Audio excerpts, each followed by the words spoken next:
Greetings! Welcome to Channel Other Doc. Where am I? I'm on Channel Other Doc.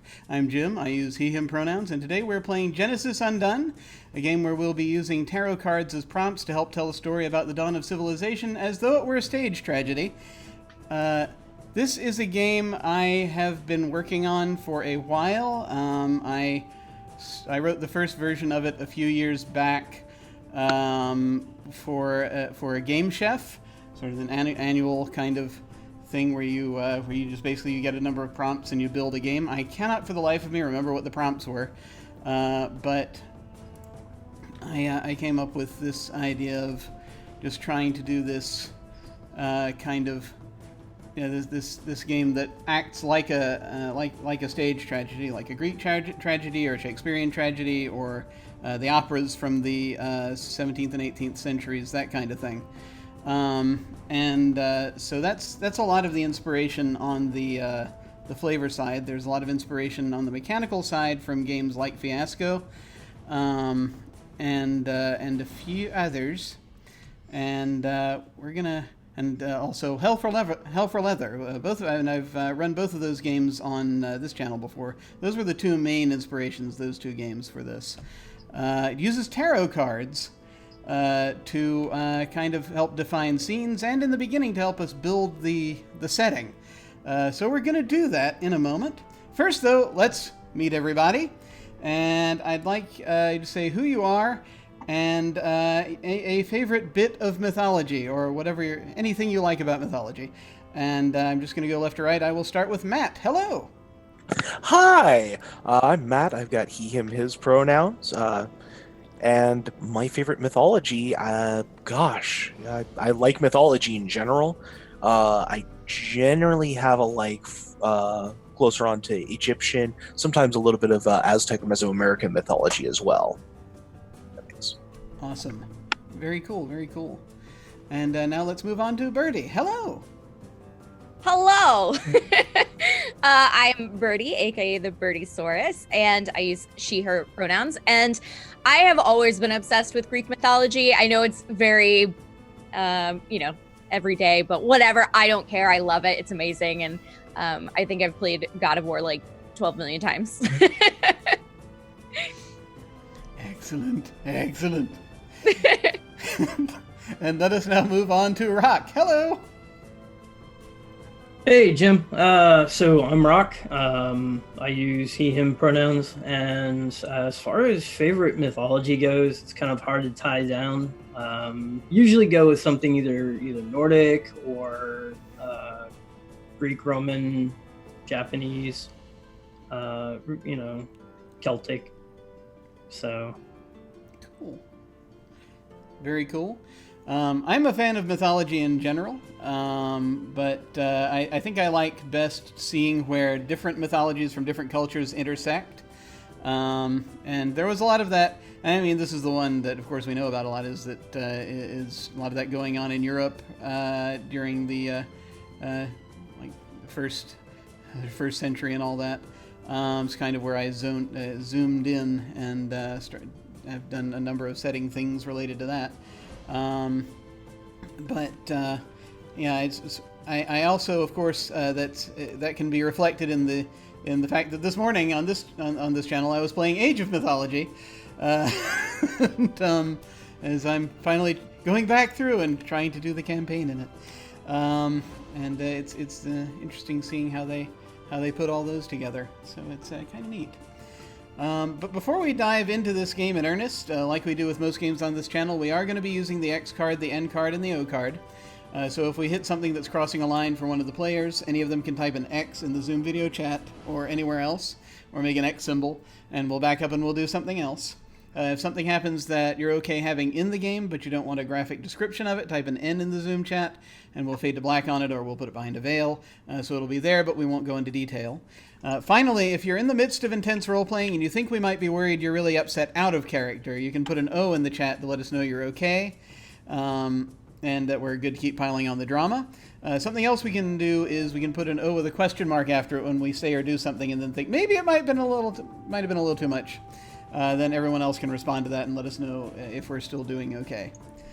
So, let us get on with this thing and see how it goes.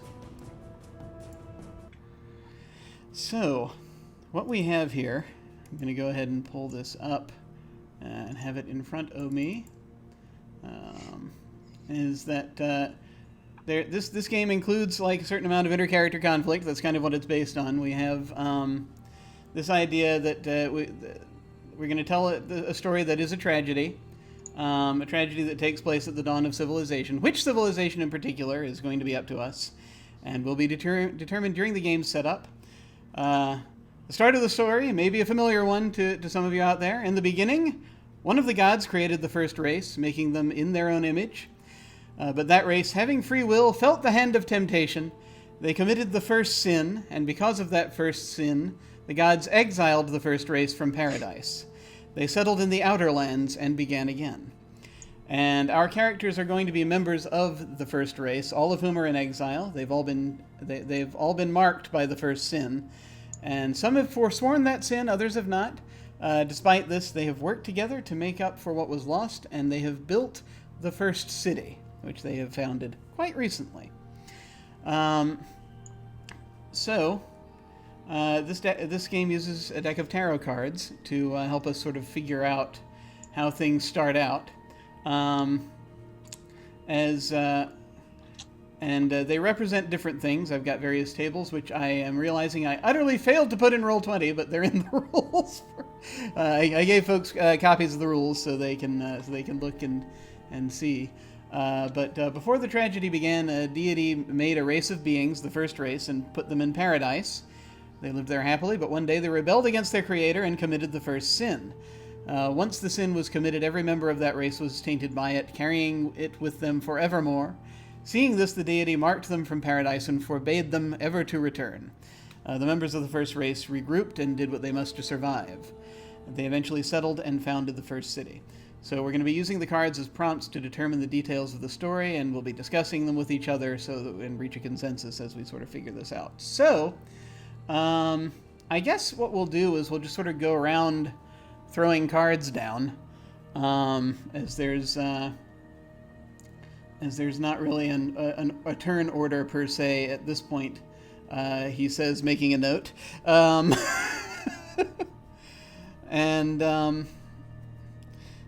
I think what we'll do is I'll go ahead and draw the first card, and then we can just keep going back and forth and just sort of figure out, draw the card for the deity and stuff. Actually, 1, 2, 3, 4, 5. Yeah, doesn't matter. All right. So Major Arcana goes to determine a thing about the deity, and I got for the first card, did I shuffle this deck? Let me actually make sure I shuffled this deck before I do that, because I am paranoid. Let's try that again. There we go. Ah, there we go. Same card. So it seems the Wheel of Fortune. Wheel of Fortune is happening. For the minor, we have the Three of Pentacles. Okay, so what we're using to figure out, this tells us some things about the deity. The deity that created us here.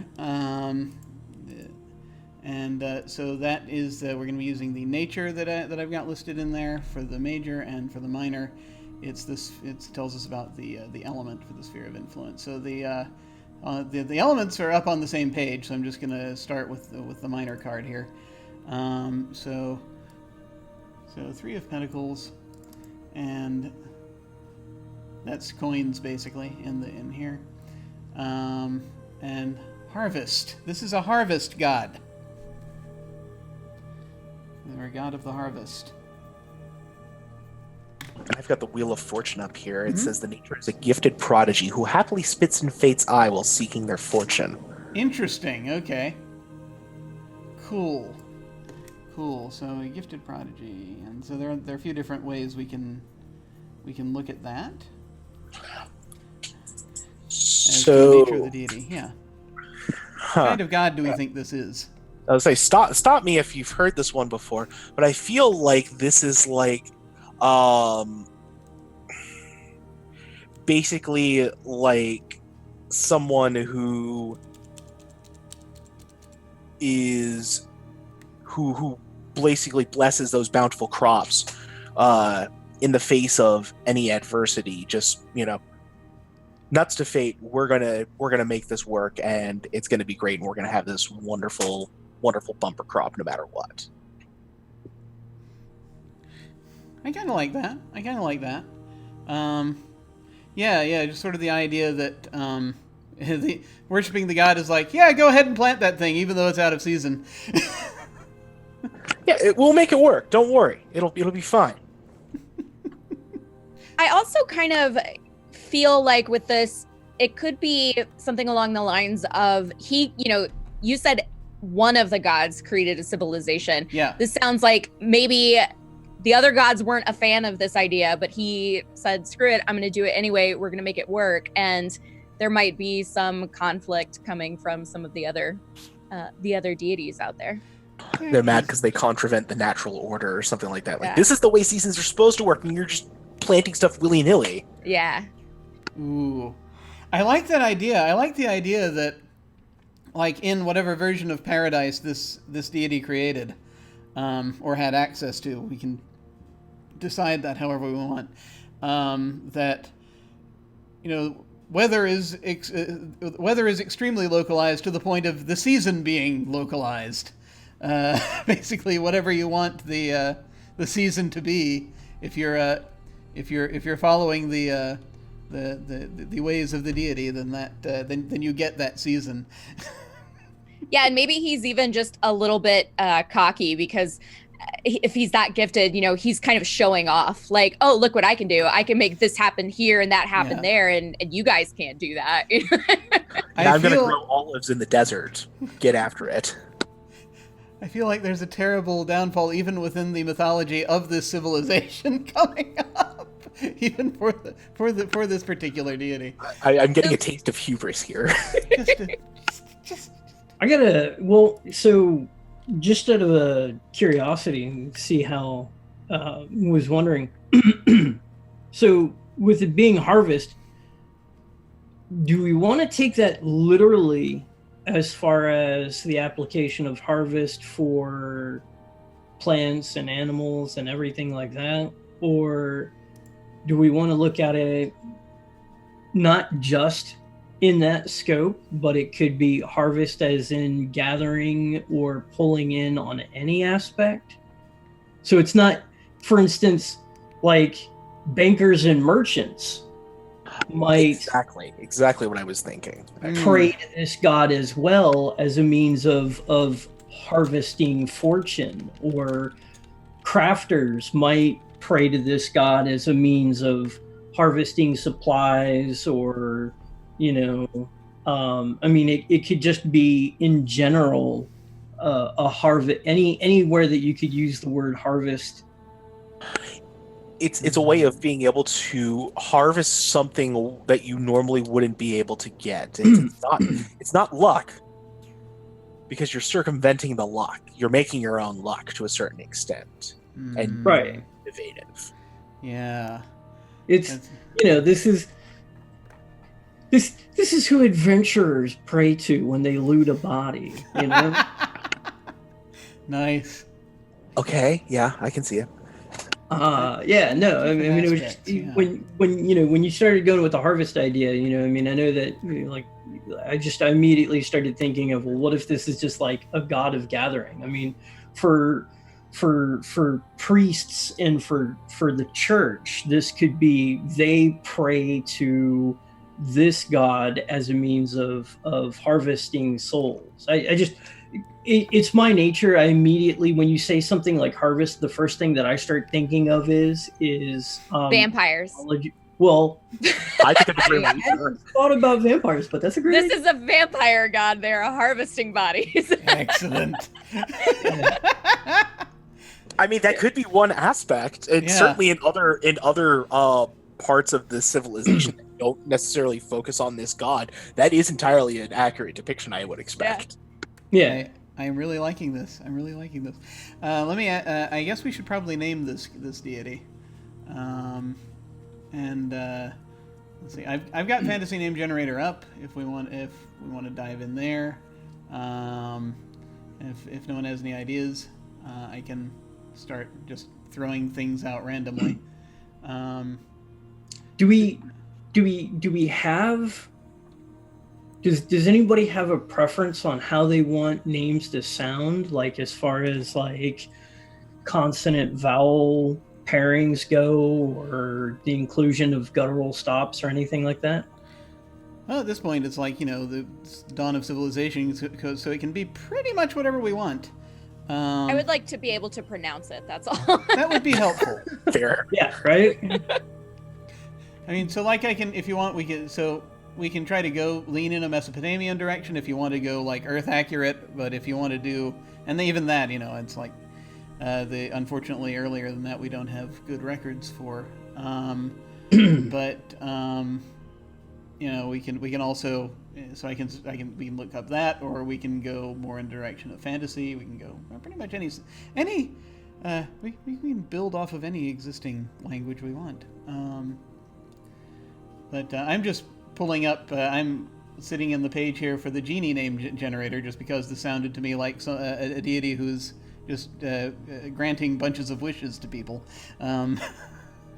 With varying consequences. Yes, exactly. Do we decide what pronouns we usually address this deity by? I'm thinking they, just because the general nature of collecting would want to a collector would want anything and everything. That's just my thought. Yeah, I'm fine with that. Yeah, I think a neutral, non-binary term, they, them, seems right. They don't really care what aspect they are. They just kind of show up as they need to and do their thing. Cool. Yeah, and they might be different things to different people. All right. I have pulled up the Whatever neutral you names, want me and to be, baby. I pulled up the neutral names, and I can start throwing some out if no one does anyone have an idea for a name, or would you like me to start reading from this thing? I want a genie name. Yeah, let's get some of these names, because I can make mouth noises. Let's see, I've got Azam, Osus, Kim, Zati. Wait, did you say Keem? Like Keemstar? K-I-H-I-M. Oh, Kahim. Kim. Was that one Azaati? Zati, Z-A-A-T-I. Yeah. We could do that. Although, how'd you say it, Matt? Azaati? I said, did I hear Azaati? We could throw an A at the beginning of it. We could go Azaati if we wanted to. Take it. I like it. Do we like that? Okay, sure. All right. Azaati. God of the harvest, by which we mean everything. By which we mean the god of getting us shit. God of acquisition. Hey. Oh no. So here's the thing. Since this is supposed to be a tragic theme, could that be part of Azaati's deal? Like hey, I want, and Azaati's like, that's fine, I'll give it to you. You gotta give me something in return. So it's like, oh god, Azaati is a mercantile god. Well, see, that's the thing is like bankers and merchants can't just simply sell things or do things. They have to be swindlers. Well, it's like making a deal with the devil. You want something, that's fine, but I get your soul, something like that. But they probably want more physical, tangible I things. feel like Azaati wants like a little bit of everything, because they've got to I need this, don't ask me why, and then they turn around and get the deal for whoever else just made that next prayer. Yeah. Like they're a constant horse trader. Yeah. Honestly. I like And that. I mean, this fits with using the genie named you. Cool. I like this. Okay, so I think we've got a good picture of kind of this this deity. So let's go ahead and go to the next thing. And if you want, you can go down the line. If we want to all do this, Matt, do you want to draw the next major and minor card? Sweetly. So let's see. Our major card. This is going to be the race. Mm-hmm. We have the Fool. Oh boy. And of course, I would pull the Fool. So there we are. And then our minor is 10 of Pentacles. Yes, 10 of Pentacles. Okay. I've got the Arcana still on hand. Yeah. So I The can Fool wrinkle is that. nature a careful. I've got before it, you behave yeah. in eccentric fashion. Action. Oh, wow. We're all just idiots. No, you know what? It works perfectly. You know why? Because we're living the life of Riley with Azaati. Yeah. All we have to do is pray to Azaati, and Azaati gets us what we need. It's so simple. Oh, So- okay. Also, I just looked up at the chart, and apparently this is a deity of flesh. Or not a deity. This is a race of flesh. So we can use that. We can interpret that a few different ways, if we want to use that, or we can X-card it if we need to.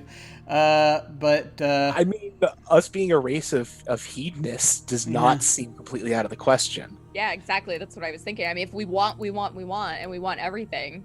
Especially with the Harvester God. Oh my god. It being And also vampires.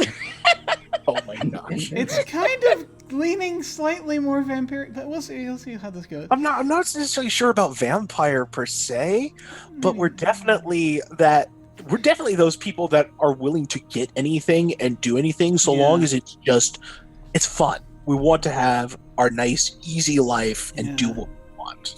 And it says eccentric, and I could see this race being asking for, money and things like that, but also some really weird stuff. Like, I want a hand statue. You know what I mean? And this is how we decorate. Yeah, this is how we decorate our homes. It's like we're like the serial killer with the skull lamps and stuff. However we gotta do it. Oh my god. This actually plays well. I was thinking about this while you guys were. The Fool plays well into this from the standpoint that if we're hedonists, the thing that we're most likely to fall for, to be gullible for, is something that is going to be pleasure oriented. Yeah. Like normally we might be relatively intelligent and shrewd, but the moment you start playing into our vices, it's just logic and reasoning go out the window. It is kind of funny how we ended up drawing the kind of race that realistically this deity would probably have created. 2 cards in and we're the cult of Dionysus. Yeah. I'm down for this already. Yeah. Awesome. The cards know all. So what do these? So what do we think this race looks like? Is this are they just human, or is there something else? I'm totally fine with them being human. They can if we want to do that. But if anyone has any ideas they want to throw out there. I don't know. On one hand, I want to say that we have. On one hand, I want to suggest a light covering of not necessarily fur, but hairs that are sensitive. Like our skin is extremely sensitive and that's part of the pleasure seeking aspect, is because of the fact that we're so sensitive that different things. We're all different colors, and it's not because of like skin necessarily. It's because we have these very, very fine hairs that we dye. Yeah. Ooh. Yeah. I like that. For the visual sensation, so that way other people can see us differently. Yeah. I like that. We're all like trying to be peacocks all the time. Just show Yes. off. There we go. Now we're on it. Yep. Perfect. Awesome. Okay.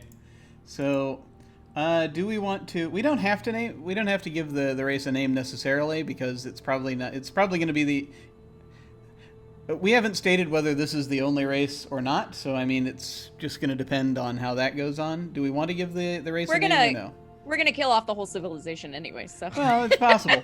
I mean, the civilization itself may very well live, possibly, but these characters that we're going to create are going to be very miserable.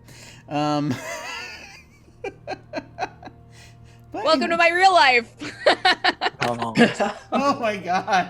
Oh. All right. Well, let's we'll put that in the back of our minds in case we and we might jump at it later. So Birdie, do you want to draw cards for the sin for what the? Oh, the yes, I do. Oh dear. Okay. Okay. So yeah, you can then grab that and drag it over. And move it. Okay.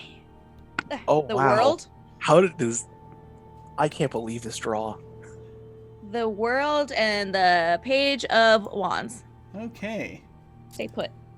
So let's see. I've got Page of Wands in front of me, so that is death. I've Great. got the world, a Yep. well-traveled voyager seeking fulfillment and prosperity. Yes. So let me see. Yeah, this and also, by the way, I'm sorry, I've not been reading out from here. The nature of the major card determines what the earliest members of the first race were like. So, the way we just described them was as they were in Paradise. They might have changed by the time we get to now. But the Exile, this is next. But the sin, great let's see. sin. The sin. Use the major card who it was that committed the first sin. This is the person. Which person we're talking about is who it was that did this. And the minor card is an inspiration for the instrument by which the sin was committed or the motivating factor for it. So death. It's very popular. That's a very popular sin. So a well-traveled voyager seeking fulfillment and prosperity, motivated by some sort of death. I feel like they killed somebody to take something that wasn't theirs. So That sounds right. I Here's have one to for wonder now. how this would be considered a sin under Yeah. this harvest god we've just created, though. Because Maybe they it took was something that wasn't theirs. It was something that the god wanted or something like that. Oh, they did it without trading for it. Yeah. what if it was either one of our god's followers went out of paradise into another god's domain and killed something from that god, and if the gods have sort of like a treaty amongst themselves, that was the sin? Or what if a traveler from another god came into our paradise and they did something that they didn't know was against the rules, and without even thinking about it, we slayed that god's follower, and that was the sin?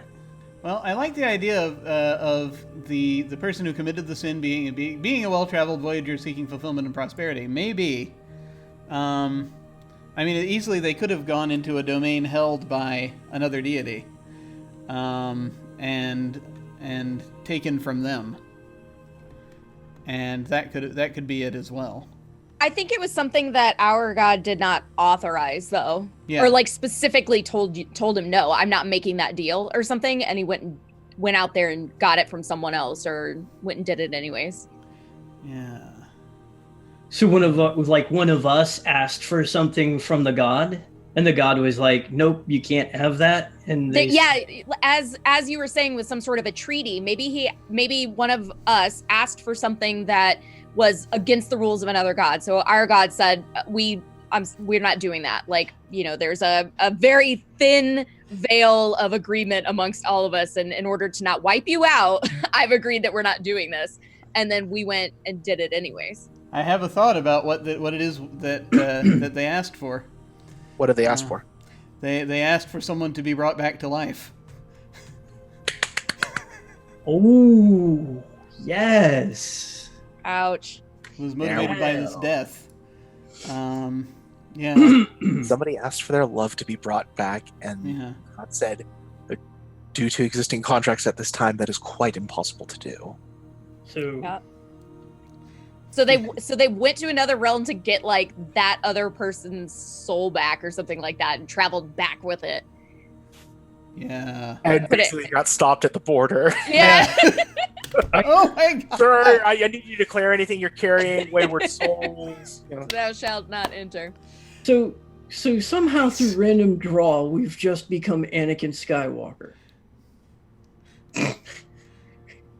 Possibly. I mean, we've got an Orpheus going I was on. gonna at the say very this is least. Orpheus written all over it. Yeah. Or Orpheus. Oh wow. But I see what you're getting at. I do see what you're getting at. No, totally. There was a desire on Anakin's part to try to bring back someone who had died. But yeah, this is very interesting. So who is our Orphic figure? We can we should probably name them. Ooh. And also, do we want to gender them as well?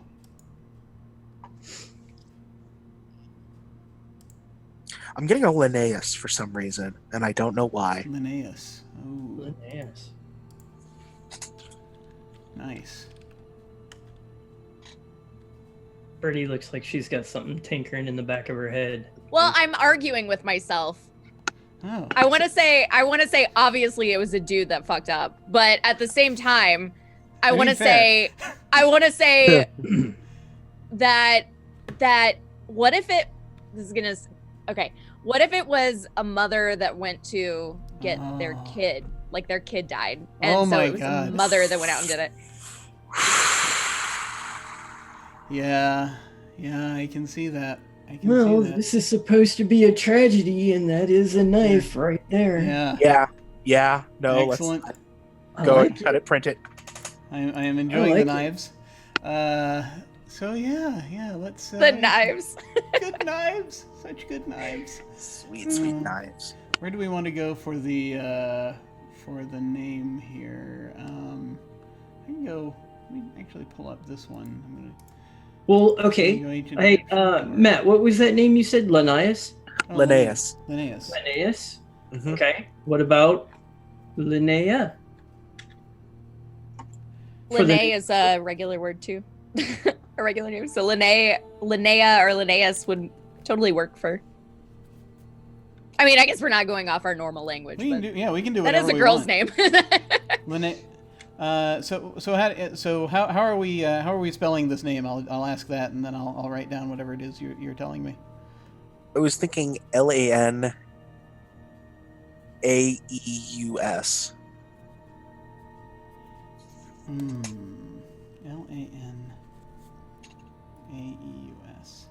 And I mean that can be either male or female depending on however we want to do it. So yeah, do we want to say that her name was Linnaeus? Yeah, I think we can do Yeah, that. we can totally do that. Excellent. Works. That was the sinner. So she got us all exiled. It's all her fault because she went to the underworld to try to get her child. So that means then that we are to go to define the exile. So Rock, do you want to draw a major and a minor for those? Yeah, all right. Let's see what we get. Oh, you know what? It didn't. Oh man, it pulled it down under me. Okay, yeah, you can drag Yeah. it from your hand over to the. Yeah. There we go. The Hanged Man. Excellent. This is fine. Use the major card's nature to see who led the first race through the Outer Lands and helped them to survive after they were exiled. And the minor card's element is inspiration for the nature of the exile, perhaps the type of land they found themselves in or the conditions there. So the Hanged Man is a seeker of wisdom who has made great sacrifices to gain a unique perspective. Interesting. Okay. And Three of Swords is artifice,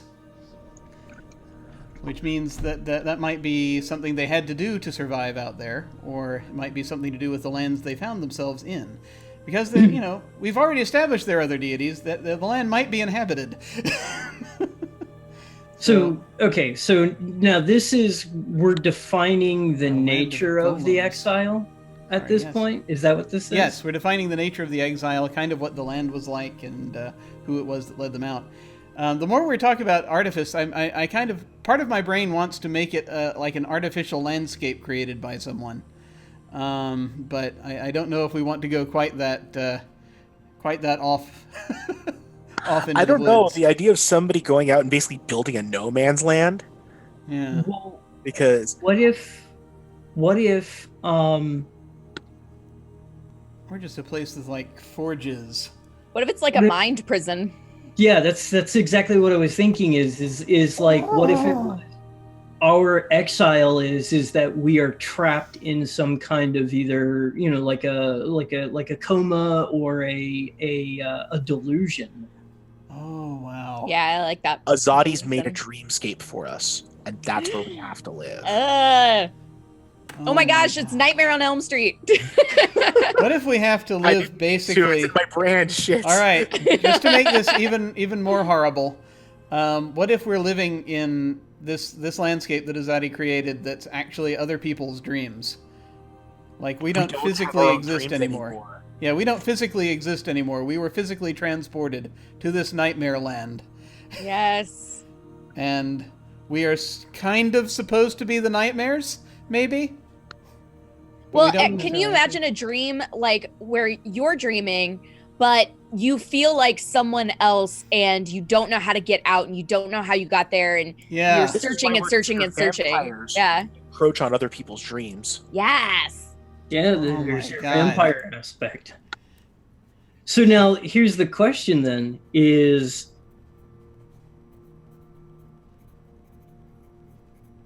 do we lose power and influence or do we lose I'm trying to think of the best way to go about this. The easiest way I can describe it is there's a lot of fiction that talks about a god's livelihood is based off of the amount of belief in that particular god, like the degree of the amount of belief in that god not only controls their power but also to a certain degree sway over their life essence. So if we are the nightmares feeding on the fears of others, do we lose power and do we start to fade out of existence the more that other people stop being afraid of us? I think as creatures of want, we need to drive people's desires. When people are fulfilled and happy, that's when we start to fade out and lose our power. I think So it's as long also. as we- I think the point is we're harvesting the dreams. Yes. Oh yeah, absolutely, 100%. So we're harvesting their unfulfilled dreams. There we go. Yes. Which It's means like- that at a certain point, not only do we have to drive their desires, but to a certain degree, we have to sabotage them from achieving those desires. Yeah, exactly, and that's why it becomes a nightmare. We don't necessarily think of ourselves as nightmares, but we have to go in and take other people's futures, basically. Can As we far as they're concerned. earn favor back? Can we earn our way back to the land we came from? I think we might be trying. We easily. I think could that's be. part of our system. Part of our Yeah. Is that like we're still making sacrifices to Azaati, but now we're just the sacrifices are dreams. Can I throw a slight twist on that? Yes, please. We only, as far as the whole thing about attempting to earn favor or regain favor and return to paradise, Mhm. we believe that it's possible. We don't know. So we could be pursuing this in vain. Yeah. Oh, Right, yeah, because it's all 100%. mythos. Yeah, Yeah. it's all the mythos of our society. Yeah. So We're gonna be like I mean, generations Azaati removed doesn't at this talk point. to us anymore. Yeah. We screwed up. Yeah. That's So, the thing. so we don't know that those that have faded from existence have, in fact, actually regained favor or not. Yeah. I like the idea that maybe we talk about it, even though we're physically there. We talk about it as though it's like an awakening. So What happened to them? They woke up. yeah, Yeah. they received their awakening, which they died. I don't know. Death is an awakening.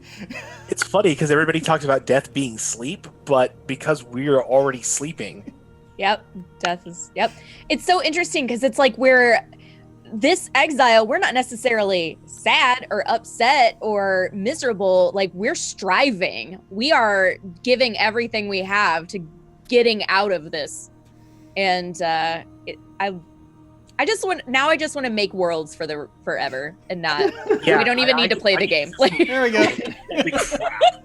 We'll just do this a few more times. That's the day. I can just imagine the water cooler talk. Hey, did you hear about Bob? No, what happened to Bob? His dream came to an end. Oh, Well, what was that show on the Left Behind? What was the show about that? Left- The Sure. it had Jennifer Aniston's husband in it. Whatever his name is. The Leftovers. That was it. The Leftovers. Remember that show? It was Yeah, all I've heard about that. who was left over after what they assumed was the resurrection. Or not the resurrection, Oh, the rapture. rapture. Yeah. Yeah. So like we are the leftovers, just Oh my trying to God. figure out, just talking about who's gone and Oh, I love To this. me, this has like super duper weird, like Sandman type vibes, and I am like super here for it. Absolutely. That's awesome. We need to just one thing we want to think about is the person who is represented by the Hanged Man, the Seeker of Wisdom who has made great sacrifices to gain a unique perspective. Someone who basically led us through this dreamscape and taught us to survive.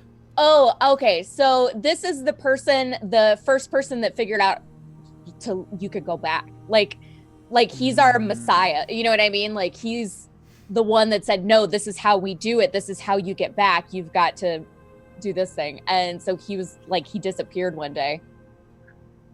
Oh. And we just assumed he went back. Yeah. He got called back. Interesting. That's. Oh,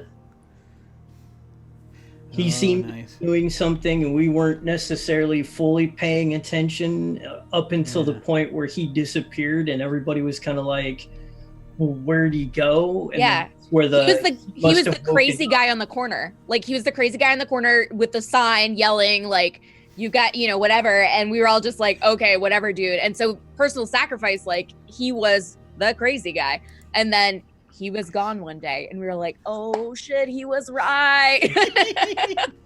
Really could be. It's the funny thing is though, they also disappear when they die, don't they? Or do they or do they Did he die actually in the leave dream bodies? That's what makes it so uncertain. We don't know. Some form of death needs to be possible for, if nothing else, the mechanics of the game.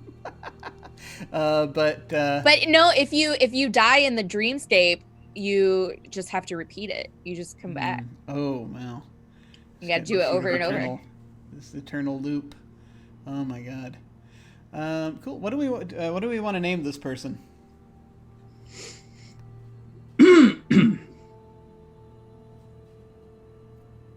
The leader in exile. That first leader, anyway. But Saru. Anybody? Saru? Okay. Sorry, sounds good to me. Sounds And familiar. we were saying that was a he? We're talking about a he. Yeah. You can do that. Sure, why not? All right. Okay. I'm going to go ahead and draw the last cards. Okay, this talks about the city, justice, and the Ten of Cups. So, for the city, this is the first city that we have built in this dreamscape. Let me go here and get to the specifics. Huh. Yeah, Justice is a fair-minded scion of order who brings things into balance. Yeah, so the major card's nature determines who became the initial ruler of the first city once it was established. So that's who that is. Minor card's element is inspiration for something very significant to the city. And 10 of It's cups. sculpted entirely of bone. 10 of cups Yes! is bone. Yeah. I told you we were gonna have bone lamps. God damn it!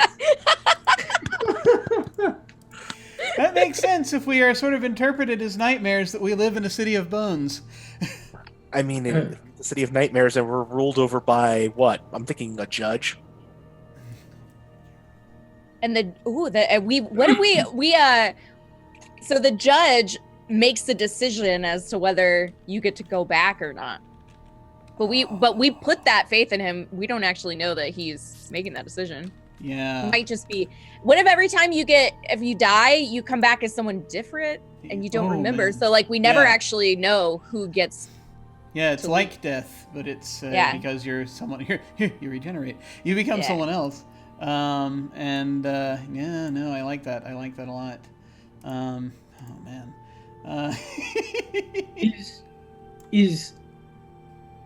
Is the judge real? Oh yes, 100%. Yeah. Are they actually somebody, or are they a story, a myth? Like you Is it like the Wizard of Oz? No, we've totally seen them. We've totally seen him. Yes. He's real. Okay. But- They're real. But is it like we've totally seen him like the Wizard of Oz? Like we've seen him, but it's all smoke and mirrors.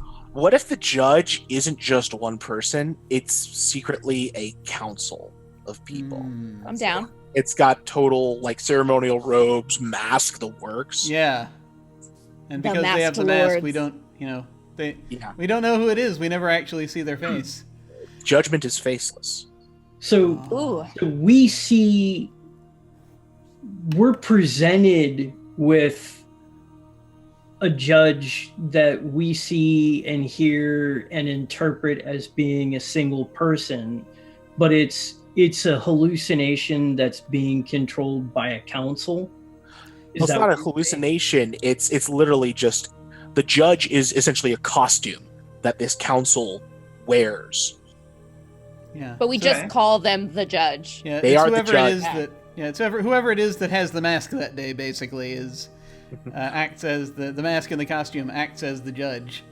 In reality, it's basically like yeah. the top merchants of town, Hmm. essentially, of the city. Yeah. So how do we get called for judgment? What I think- sparks that? I think you have to have done some significant harvesting.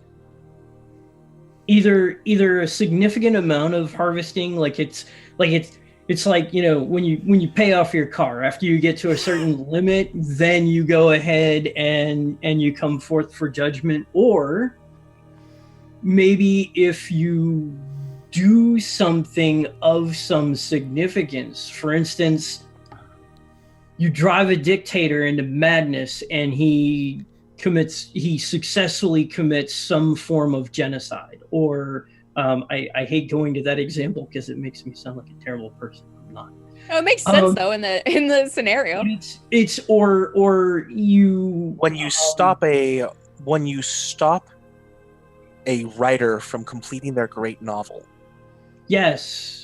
And well, not just simply a great novel, but it would have been something inspirational, something significant. You stop Shakespeare from writing his first folio.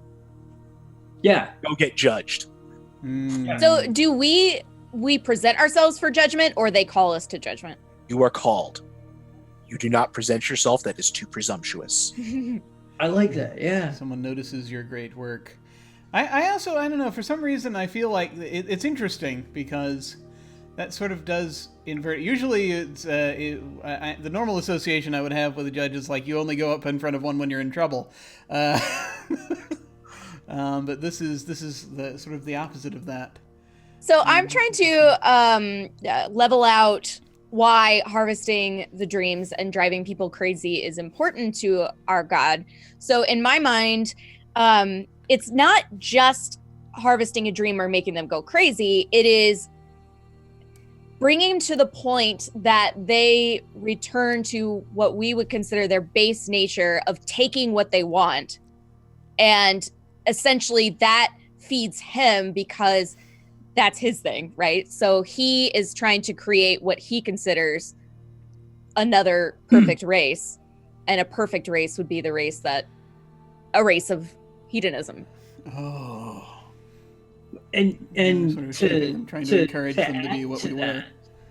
To add to that, the other aspect is as we drive others to do like Birdie said, follow their base natures. It's what they do in their world becomes a form of harvesting. So he's spreading out his empire. They're clients of us, and we feed Azaati, and so it continues on. Well, he's expanding his empire this way. He is as gifted as he is.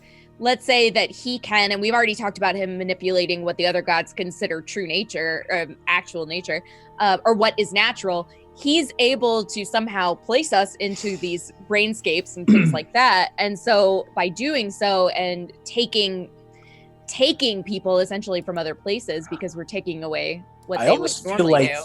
He didn't He's necessarily expanding his empire. He put us there, but it was with a deal in mind. Basically, Azaati made a very big deal to get us into the dreamscape that we essentially got put there to pay off some form of debt to possibly a dream god of some kind. Oh, okay. Well, that would feed like into that. the sin. If we did something, if we went somewhere else to another god and maybe we made some kind of unpaid debt. Yeah. We're paying off our debt to the underworld. us doing these things pays his debt to the other god.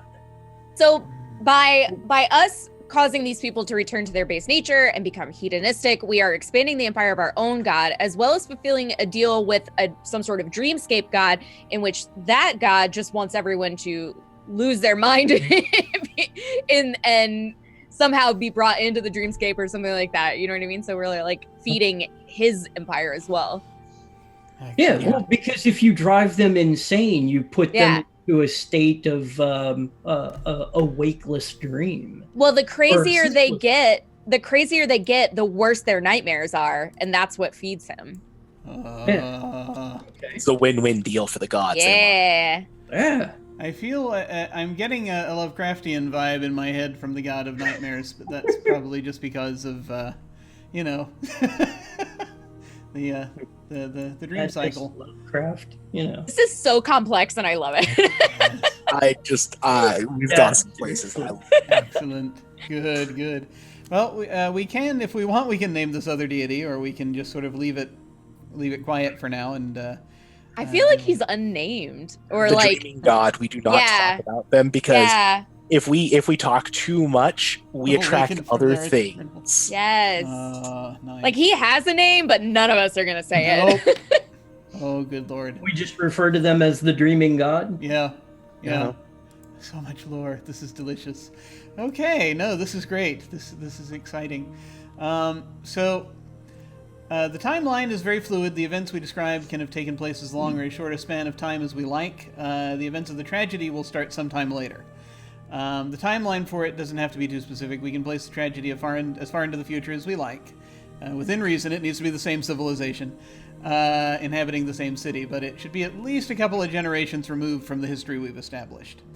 This is going to be set at some point into the future. We need to name this city. The City of Bone. Unless that's just what it's called. I don't know. I feel like that's probably a colloquial term for it. Yeah. Like it has a name, but I bet a lot of people just call it the City of Bone. Mm-hmm.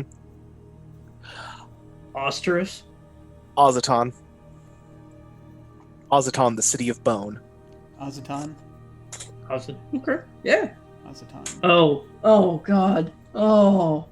Matt. Really? Matt, come on, man. What did I do?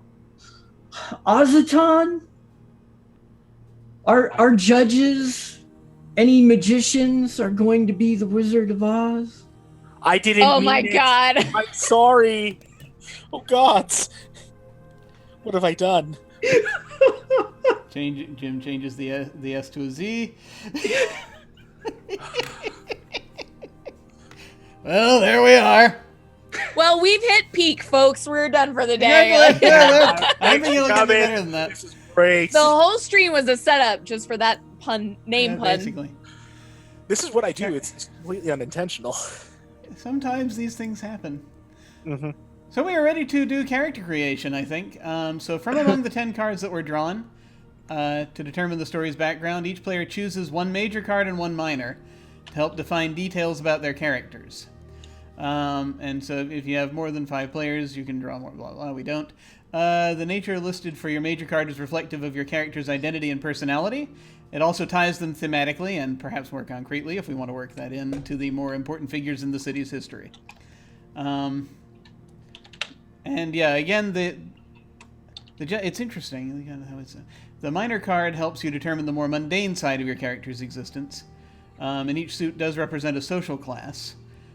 Swords is nobility, cups is clergy, coins is merchants, and wands is commoners.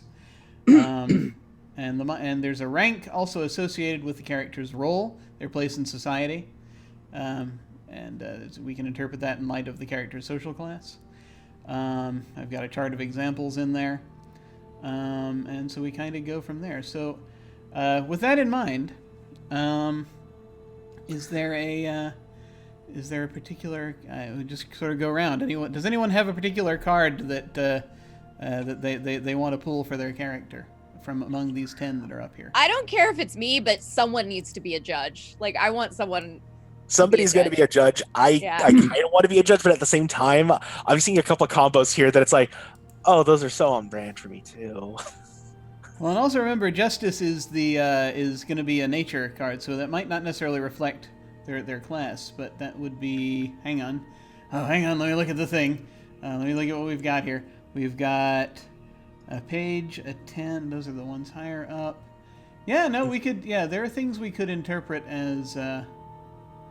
Yeah, things we can interpret as a judge, depending on how we want to do it. So yeah, could easily work. We don't have any. We don't have king, queen, or knight, so it's not necessarily the rulership of this. No, but a judge would be like a leader or a scholar. Yeah. Something like that. Yeah. So totally. Yeah. We could. It depends. A diplomat. However we want to interpret it. The apprentice could possibly be one. They basically like a junior judge, quote unquote. Yeah. I'm trying to think. Depends on how we want to play it. We can make someone a judge. We'll figure it out. We can totally cause that to happen. We can do whatever we want. The other thing is, I do see a couple of 10s down here, and it's like, oh, so we are playing that kind of game, aren't we? Oh yeah. I should point out, yeah, for the 10s, I did write companion, and all the examples are sort of prostitutes or what have you. But that also can be interpreted as a different kind of companion. It can be totally non-sexual. It's someone who is just like a best friend or a travel mate, or basically someone who does that sort of thing. Yeah. Yeah. So what do we have? We have the 3 of coins, the page of wands, the 3 of swords, the 10 of cups, and the 10 of pentacles. So the 10s are companions, the 3s are rank and file, and page is an apprentice. I'm just gonna throw this one out there for whoever wants to consider it. But if we were talking about being a judge, whoever would be a judge, you could go with the page. And at that point, it's somebody who's being cultivated or who's studying to become a future judge. Yeah, that's what I was thinking.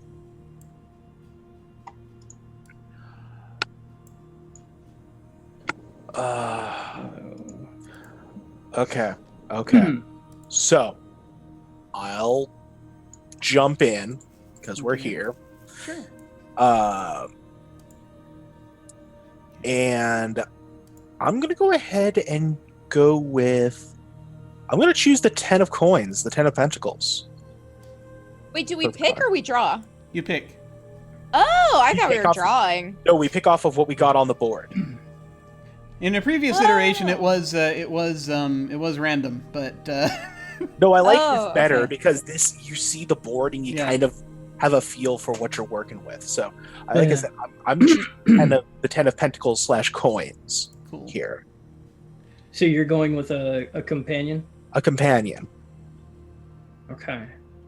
And then, so let's see, we have the Fool, a carefree buffoon who behaves in erratic fashion. The World, a well-traveled voyager seeking fulfillment and prosperity. Judgment, a reflective advocate for change who takes fate into their own hands to bring about rebirth and renewal. And then we also had the Hanged Man, Mhm. a seeker of wisdom who has made great sacrifices to gain a unique perspective. And then, what was that? Wheel of Judgment? Oh, Wheel and of Fortune. Justice, a fair-minded scion of order who brings things into balance. So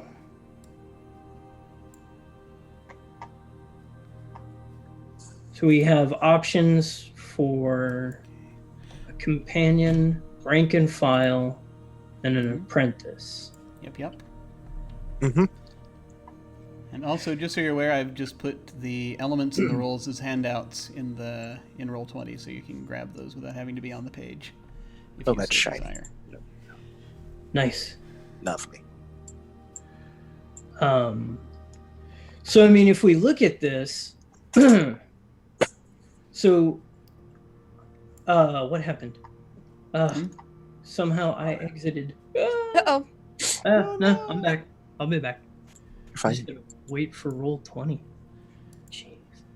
So I mean, if we take a look at this, I mean, a page as an apprentice, just starting with that one, since there's only one of those type cards. A page of justice could be somebody who is studying to become a judge, Yeah, totally. or being cultivated to be a judge. Yeah, judge in training.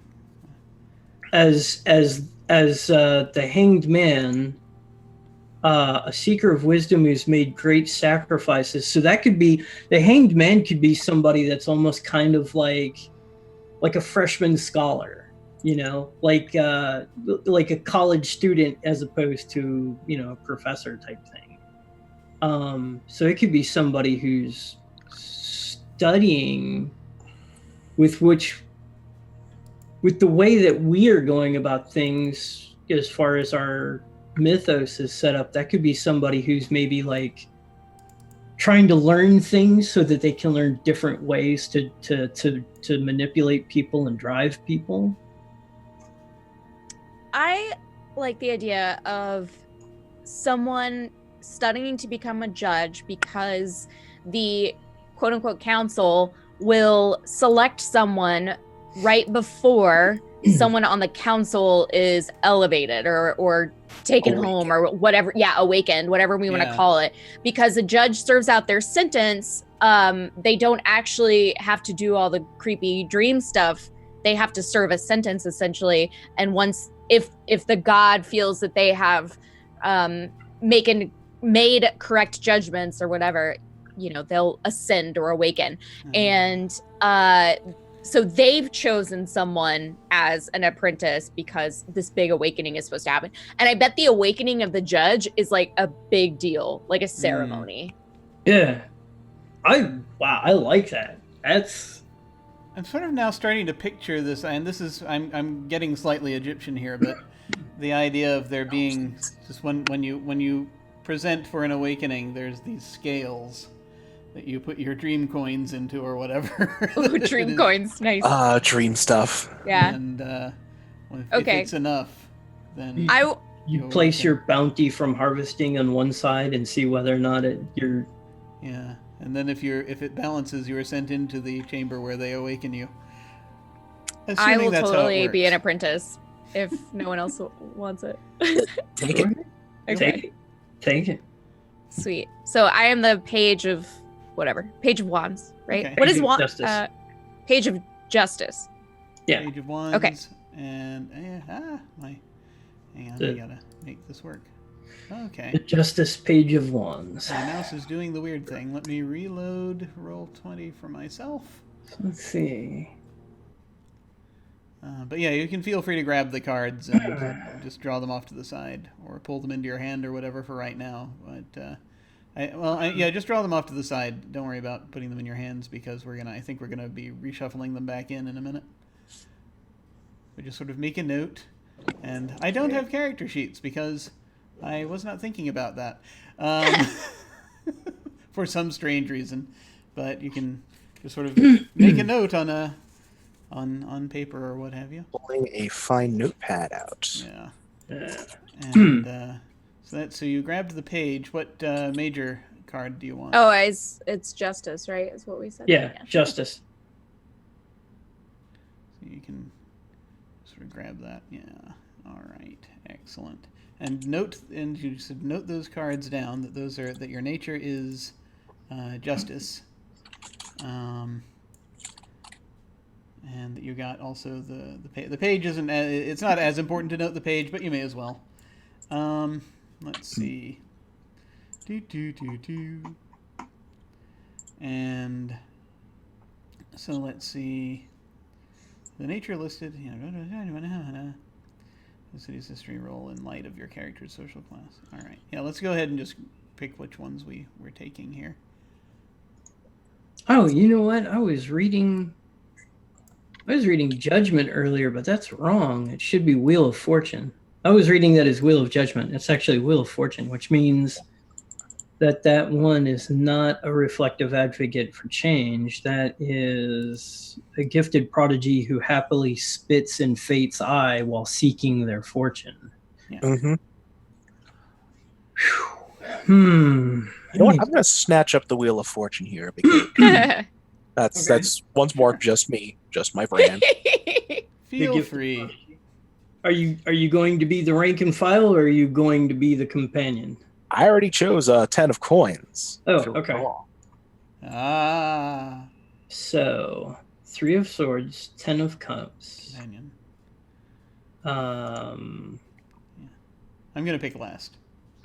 And the suit actually makes a reference, doesn't it? Yes. Yes. Okay. The suit is more a social class. Okay. So 10 of cups is bone. 3 of swords is artifice. And the 3 of pentacles is harvest.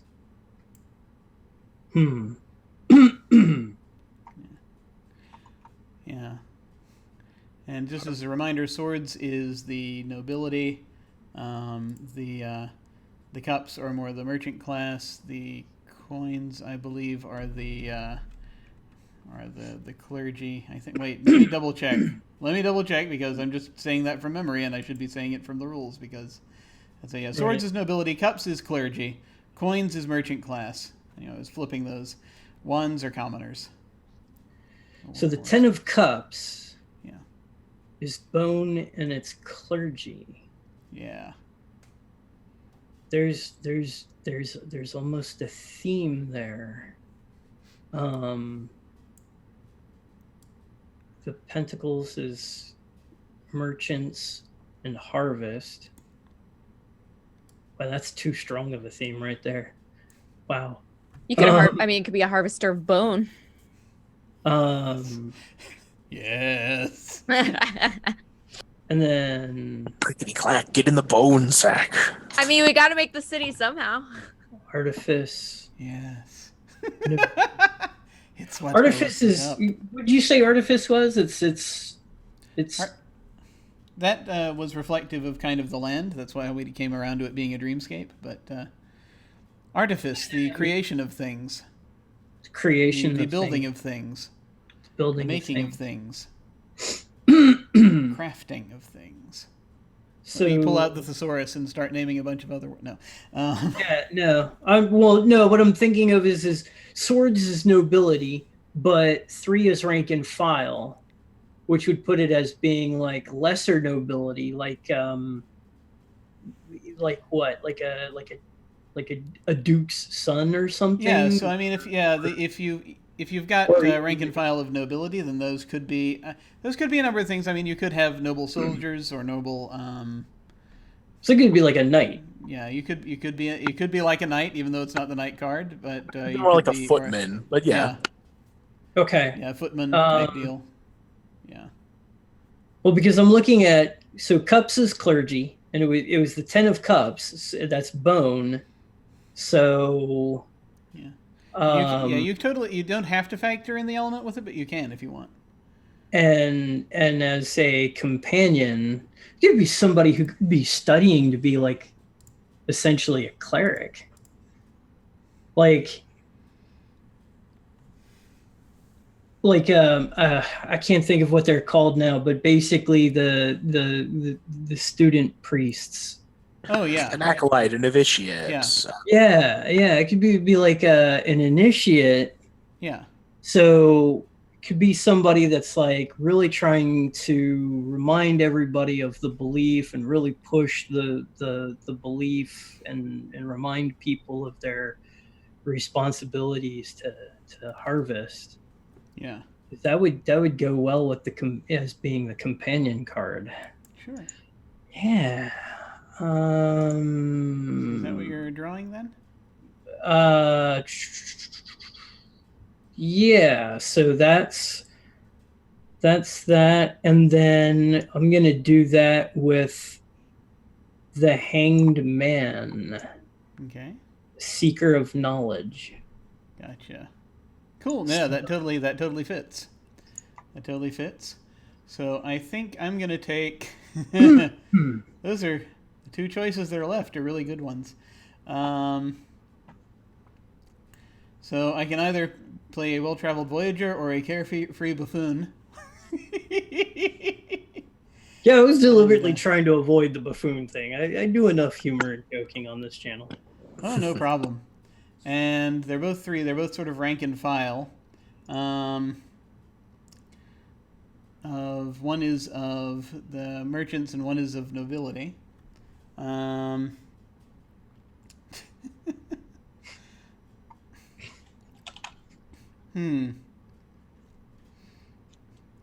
So I can see a way I could bend that with the. I could see how I could play the fool with the 3 of Pentacles. Let me just check the world again, though.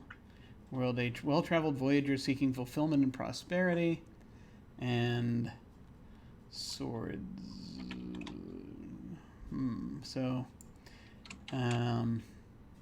there could also be like an itinerant noble or itinerant merchant. Actually, yeah, I think I'm going to pick the 3 of Pentacles either way.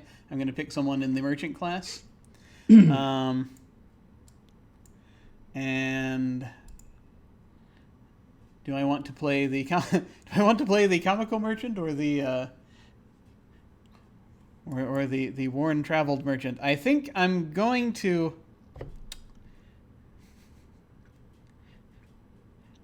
I think that I'm just going to go ahead and I'm going to grab the world card for this. The temptation is great to play with the fool card and make and do kind of a snake oil salesman, traveling snake oil salesman. But I think what I'm going to do instead, I'm finding right just at this moment it more interesting to try someone who is burdened with responsibility. To seek fulfillment and prosperity, and kind of go from there. I like that idea. I like that idea more than anything else right now. If I want to play with it, it's also harvest. Strangely enough. Okay, so those are the basics for that part of character creation. The next step, as we continue down here, we've got our roles. We've got our natures and our roles. Let me actually write these down so that I will not forget it when I when I do this. World. Okay.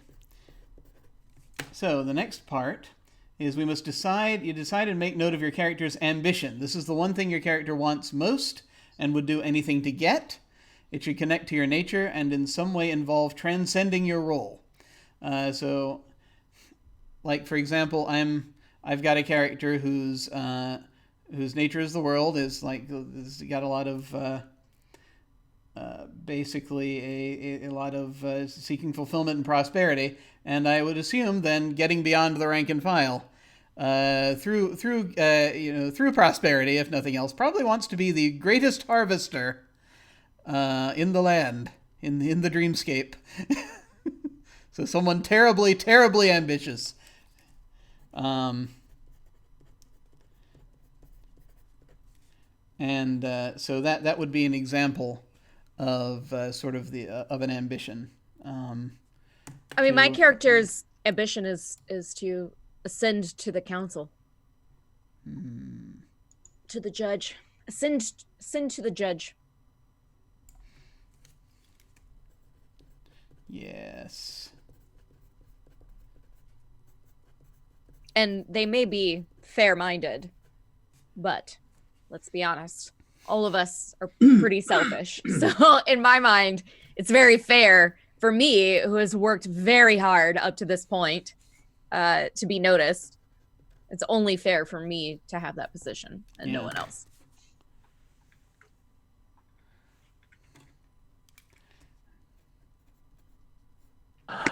I think my character wants to make their own fortune in spite of the nature of their own codependencies.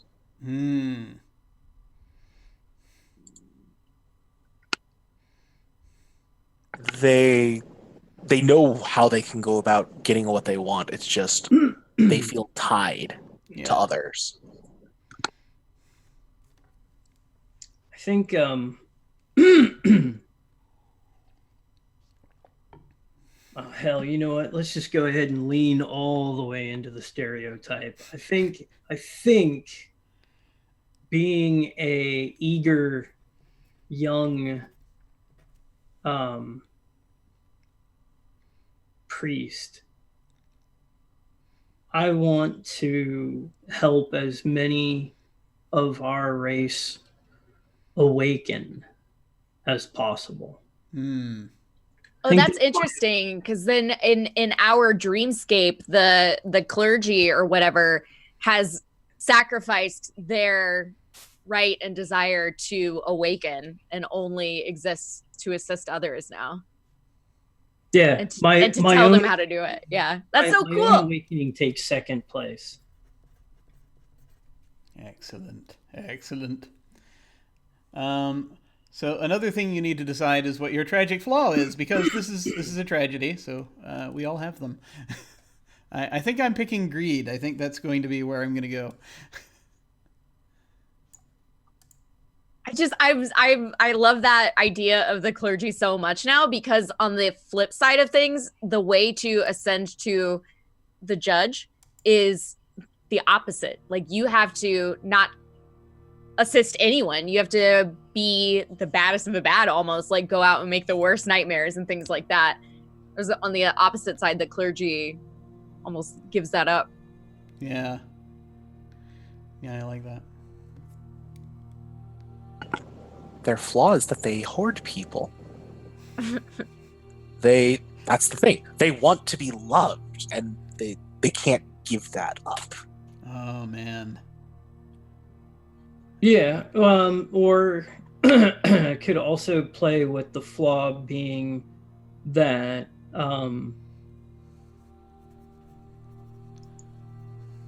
they place the awakening of others before themselves, but that doesn't mean that they don't want to awaken themselves. Conflict. Yeah, I mean it's I want to awaken too. I want to return to paradise as well, but Yeah.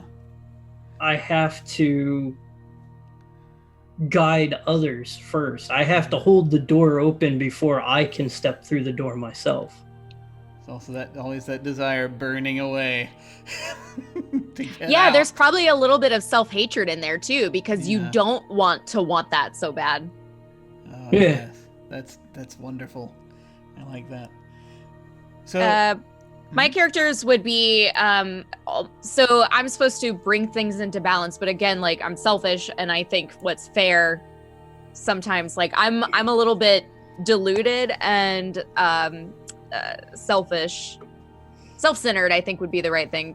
Self-centered, because I think that me ascending is fair. yes, that's right. You want to judge as many people as quickly as possible. Exactly. It's Well, efficient. I inherently believe that, like, becoming a judge is the only real way to get out of here.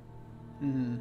Yeah. Oh, All right. So then we're at the last part of character creation, which is our connections to the other characters.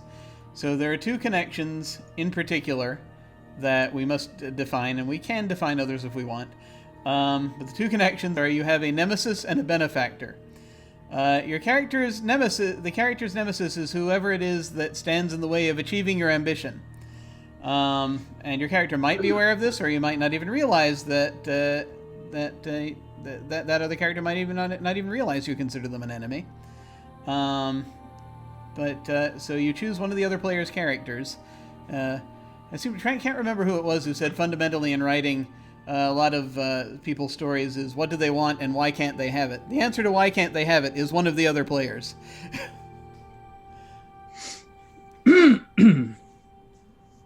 Alrighty then. Benefactor is a character who is, for whatever reason, giving your character significant aid of some kind, and you might be aware of why they're doing it, or they might be keeping their reasons quiet. Who knows? Matt, I kind of, I have short-term memory issues sometimes. I forgot. Sure. Your character is, again, you took the Wheel of Fortune, right? Yes. And what is it that your character is? Character is a companion. Right. And your ambition and your flaw? The ambition is they wish to make their own fortune in spite of their nature of codependency. Okay. So you're looking to make your own fortune in the nature of your codependency. So, Jim is... I am a traveling merchant, whose ambition is to be to become rich as the greatest harvester in the dreamscape, and I am flawed by greed. Okay. I think that my nemesis would have to be a member of the clergy, because the way in which you are assisting others to complete the tasks that I am completing, essentially, that I'm trying to complete in order to be noticed, you're assisting other people get noticed, essentially. So I generate competition for you. yeah, you generate my competition, exactly. Okay. I feel like a merchant would be my opposite, because there is only so much dream stuff to go around. Yes. I'm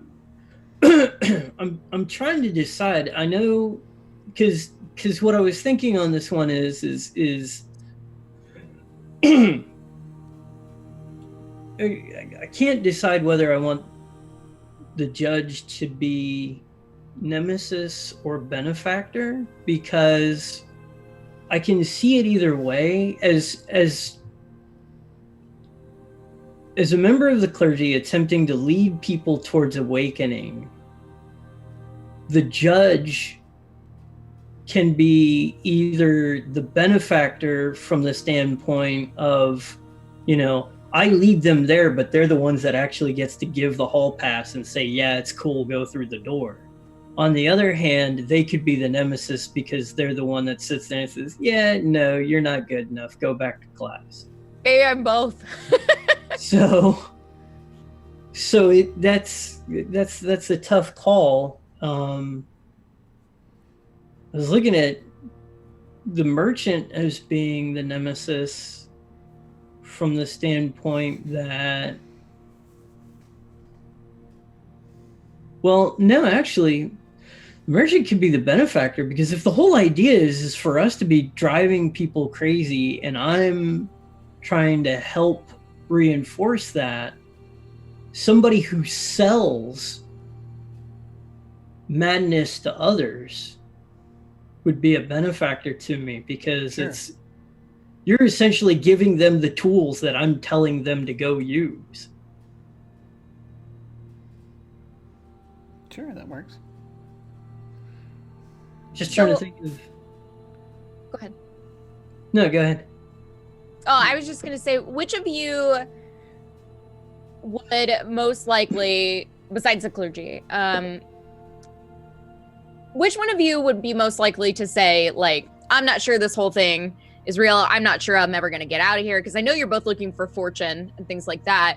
And you would only be looking for fortune if you weren't 100% convinced that you could get out of here, right? Because why would you care about building up a fortune if you're going to go back, quote, home at some point? So which one of you would be most likely to, like, not actually be trying to get out of here, to just be trying to rule the world here? Okay. All right. So then you would be my benefactor, because I could picture myself getting information from you because you don't care about fucking with people, but you might come to me and be like, oh, by the way, did you know that so and so is ready to be reaped? Yeah. Like, I'm just using you to get information about Yeah. how to screw people up more, because you're all the way around. Like, you hear all the stories, you travel from place to place, you can tell me the best ways to really Yeah. mess with people. Yeah, You've been here for a while. I am taking advantage of the system and want to keep it going. Yeah. And you want to be on the council's good side too, because Actually, now that I'm thinking about it, Matt's character.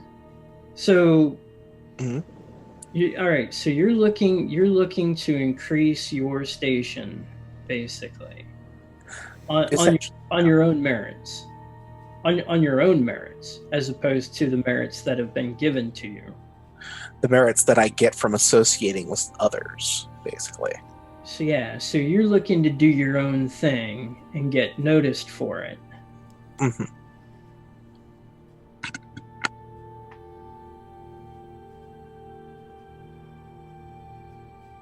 You could be beneficial. You could be a benefactor because of the fact that you're looking to guide. You're looking to move up on your own standards. So, and if you're already kind of noticeable through your association as clergy, elevating essentially a noble would be a way of gaining attention in order for me to gain position within the church. Interesting. So it's like guiding you, helping you in order to go ahead and do the spectacular thing that proves that you are worth notice because of who you are, not because of who you're with. You know.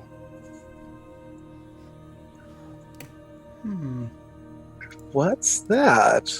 Let's see. I'm trying to think. I need a benefactor. I don't know. The priest benefacting me is a pretty solid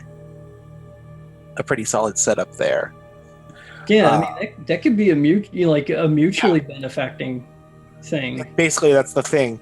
Like, even as I say, hey, I want to make it on my own, I don't need any help, I'm here relying on this priest, essentially to help, kind of spiritually advise me, I guess. Yeah, I'm in the background helping you. I'm. Oh, God. Come on. I'm your Palpatine. You're my Anakin. Oh my god. Do you have some unresolved Star Wars issues we need to deal with? Yeah, like I can help you work through this. It's just Would you believe for like 20 or 30 years I was a Star Trek fan and not Star Wars fan? go figure. No, I'm just. But I mean, it's the only. It's the only. No, it's fine. It's fine. Actually, No, we're just. that I can think of. I mean, I want to go like Cardinal Richelieu on some level, but the only, he didn't really have anybody that he was. D'Artagnan. He told. Well, oh yeah, but well, I suppose. But D'Artagnan kind of like was, oh wait, the Cardinal's not that great of a guy after all. Screw him. Well, D'Artagnan realizes that everybody sucks and kind of goes off to do his own shit. That's true. All right, so you're But no, I get what you're saying. No, I think that works for both of us, that we're mutually beneficial to each other, or at least we think we are. Yeah. So Matt is my benefactor and Birdie is my nemesis. Okay. I just want to make sure before I declare mine, who we've got here. So, Birdie, who's your benefactor and nemesis? Sorry, playing with a cat. The cat is both your benefactor and your nemesis. Usually. So I have clergy as my nemesis and merchant is my benefactor. Okay, that's right. I'm your benefactor, and the nemesis is. Let me just double check here. Who is it? Rock that's playing the clergy? Yes. Yes. Okay. Gotcha. do. And Matt, who are your benefactor and nemesis? My benefactor is Rock, and my nemesis is you, Jim. Excellent. Okay. All right. I'm just looking at this web, and I'm trying to figure out where to throw some things in here. Okay. do. So I think I will say.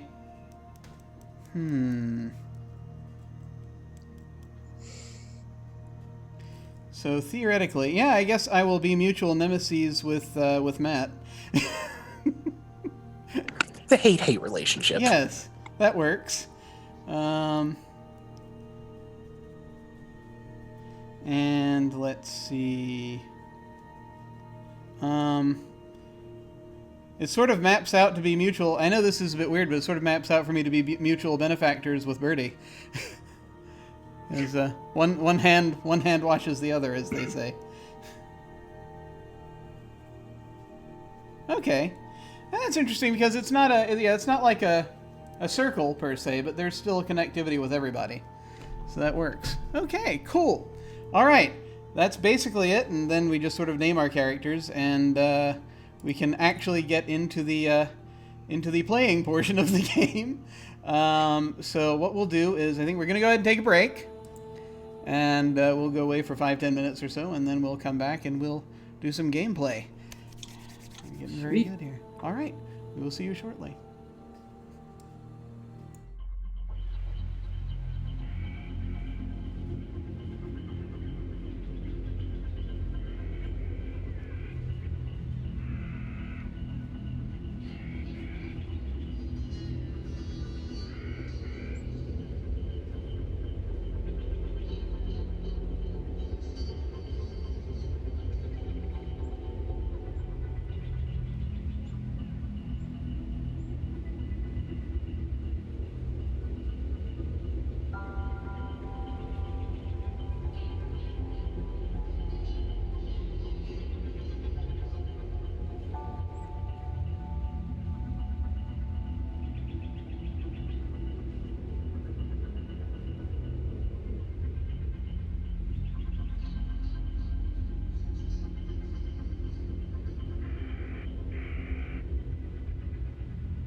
we have returned, and we will now play through.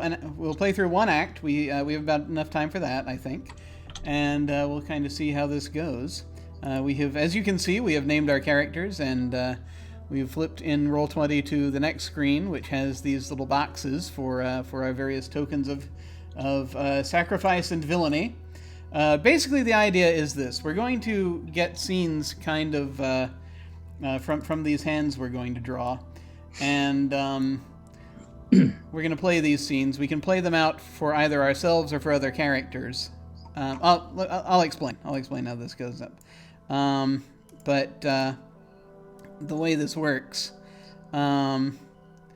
is that so we're each going to get a spotlight scene, but the other players will be determining who gets them. Let me actually just deal cards, and we'll kind of make sure that's sort of explained that way.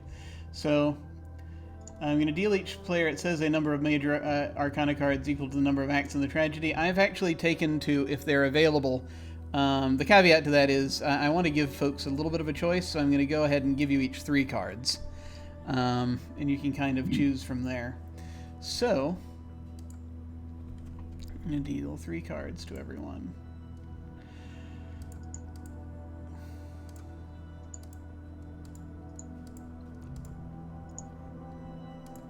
Okay, you should now each have 3 cards in your hands. And those are the scenes you have the power to activate now, whenever it's your turn. So it says, decide who goes first. At the start of each successive act, the player to the left of the one who started last time gets to go first. We're not going to worry about that. We're only doing 1 act. And so we decide whose turn it is. Then they play a major Arcana card. They frame a scene. You play a major Arcana card on any character, including your own. So you can have a scene for you. You can have, say, this is going to be your scene. You frame the scene for that character. And you have to make sure to state where it takes place and what's happening and all that. Then we play the scene out. And once you reach the point where it's decided whether or not a tragic event happens to the character, because that's the default. In each of these scenes, a tragic event is going to happen to the character whose scene it is, unless they do something to avoid it. To avoid it, they can either make a sacrifice or perform an act of villainy. Essentially, like, throw someone else under the bus. Which does not have to be one of the other characters. It can be an NPC or whatever. And at the end, the number of tokens you have in either sacrifice or villainy kind of determines certain things, which we'll get to. So, do you folks want me to go first by way of demonstration, or is someone else burning to go ahead? Go for it. All right, I'll go for it. So let's see. By the way, you can give us your name. We have our names up there. Oh, yes, I'm sorry. I didn't put my name in there. I put it down below, but I didn't put it up here. I am Valdek. Jim is Name. Name. My character's name is Name. Valdek Merchant. All right. So let's see. I'm just going to reveal what cards I have. I have the Hermit, Judgment, and the Moon. And I feel it is too good an opportunity, if I have the Judgment card, to not play it. Let me just see here what I've got here on the list here. If it was the Hermit, I'd do a scene from someone returning from exile. If I was doing, let's see, if I was doing the Moon, I would be doing the Masquerade, arriving at a social occasion in disguise.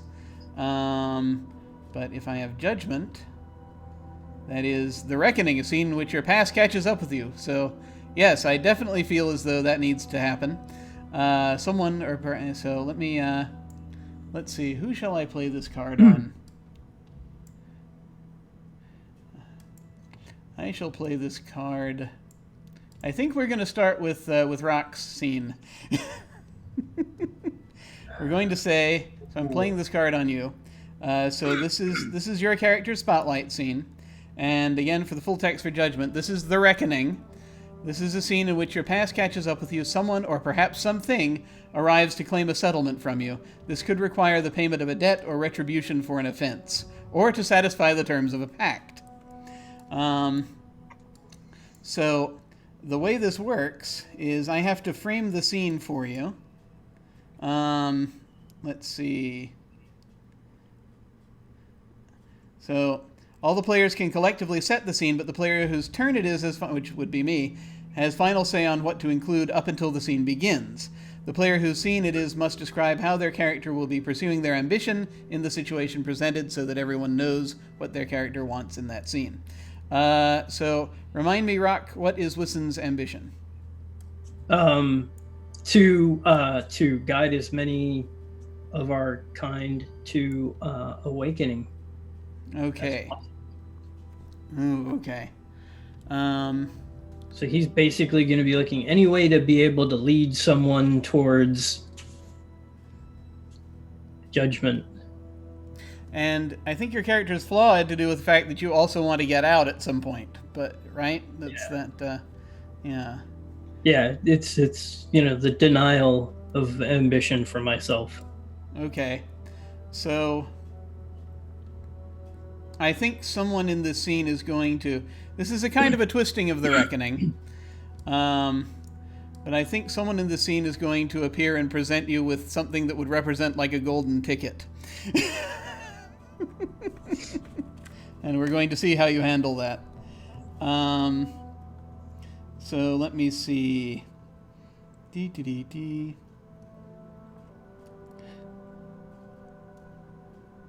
Yeah. Okay. So, I think it might be appropriate if this was,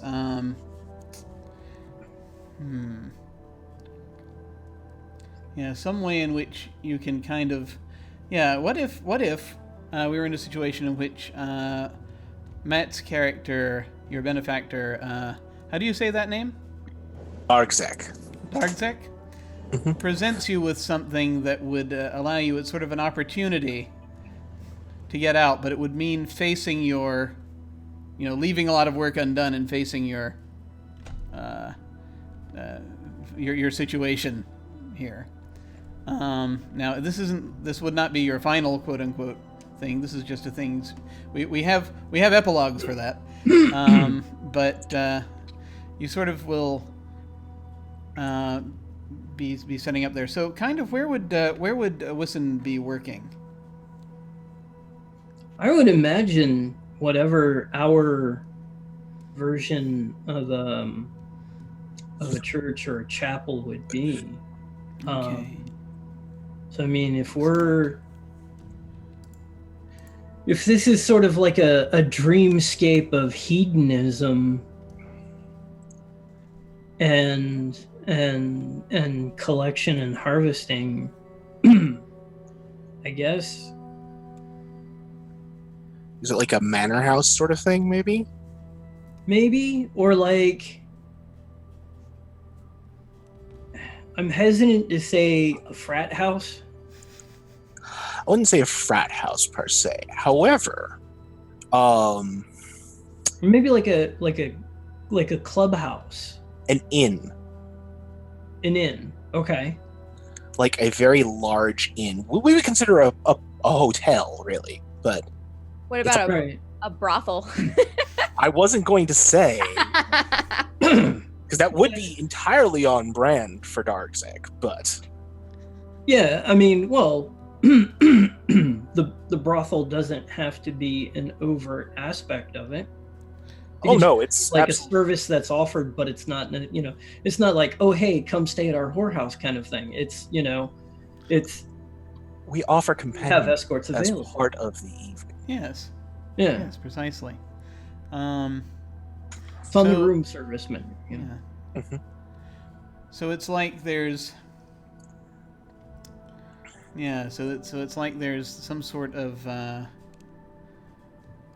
Like, I'm thinking that Darkseid is coming in with this find. That was exactly what I was thinking. Yeah. I'm going to say 3 words. True love spurned. Ah. And yeah, so this is going to be a harvest of some kind, and be something where it's like somehow there's some, by some means you're going to be able to share that with Wissen, and Wissen knows that he'd be able to use that to get out, but then also has many responsibilities here. So maybe Wissen is there sort of either ministering or doing whatever it is that you're sort of trying to help people in there getting to their transition. And it's like, well, so let's see. So we'll say the scene takes place there, and see, Wizen and Darsek will be present. Might have basically various other folks that are in there, which, if need be, Birdie and I can jump in as NPCs. Let's see. Nothing. We don't have any previous scenes. We don't need to worry about that yet. And so then, yeah, just. What we do is that the one thing we have to kind of also figure out is how this is going to end tragically for Wissen if he does nothing to stop it. So, Matt, just a real quick question here. So you're saying true love spurned. Now, in order for this to be my golden ticket, this either has to be the end of my debt, or this has to be something massive. So I'm thinking it's the true love spurned of a great lover, essentially. Of a great lover? Yeah, basically this was a desire so great that it was manifested. Mm-hmm. But I diverted it into a sperm. Nice. Well, okay. Except that I'm just thinking, if you diverted it, then doesn't that make it your golden ticket as opposed to mine? It makes it a golden ticket for whoever brings it forward. And while you have been helping me, remember that I also want to make my fortune without the help of others. Right. Yeah. I think you want to basically help you first before. Basically, by helping you, I help rid myself of an attachment that I don't want. Yeah. And so that's a thing. We could say that. If that makes sense. Yeah. No, I got you. Okay. And I guess what we should generally do is just sort of aim toward this scene ending tragically for Wissen, and then Wissen will have to decide at some point whether to do sacrifice or villainy, or to accept his fate. So I think the answer is Wissen's going to miss out on this opportunity. I think that's probably how it's going to end up, probably, if nothing is done to avoid it. So I think then you just sort of play out the scene, and when it comes time for you to make a choice, either grab a token or just say you're accepting your fate.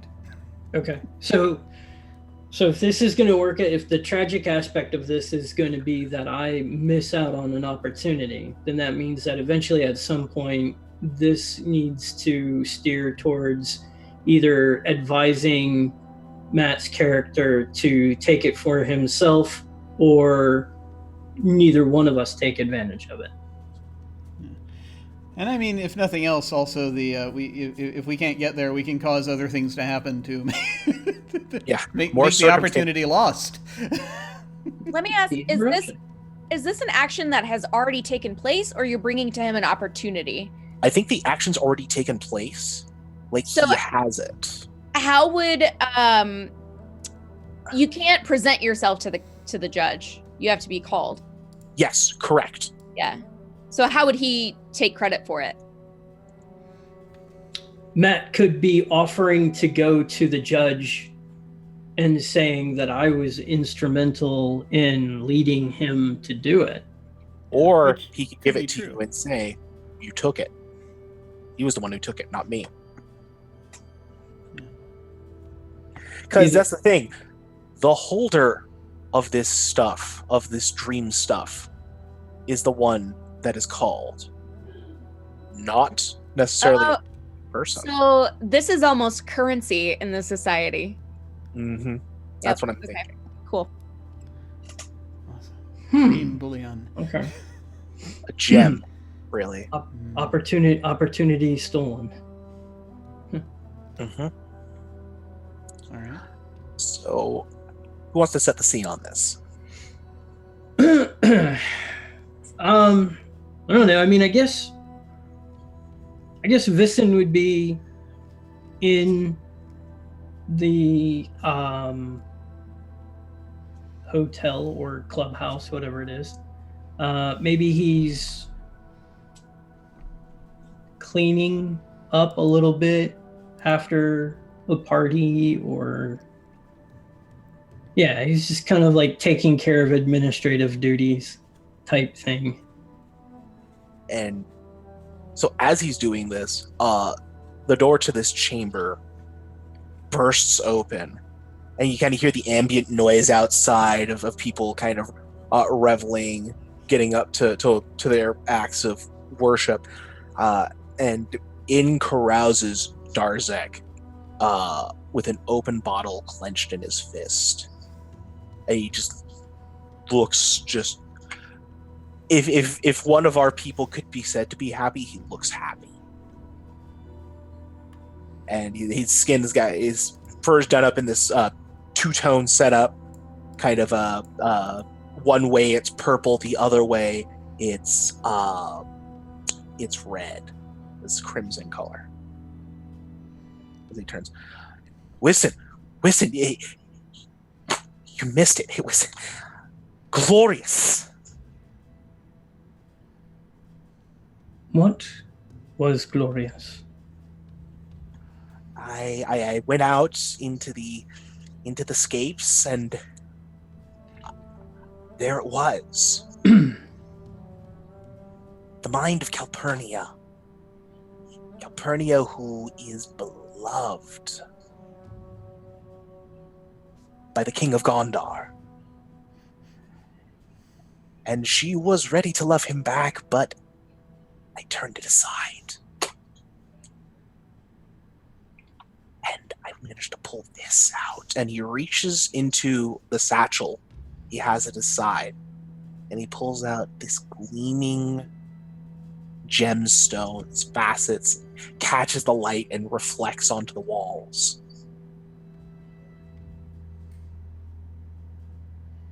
Look at it. Yes. Yes, look at it indeed. This beats with true love's color. It does. I can feel it coursing through. The want, the togetherness,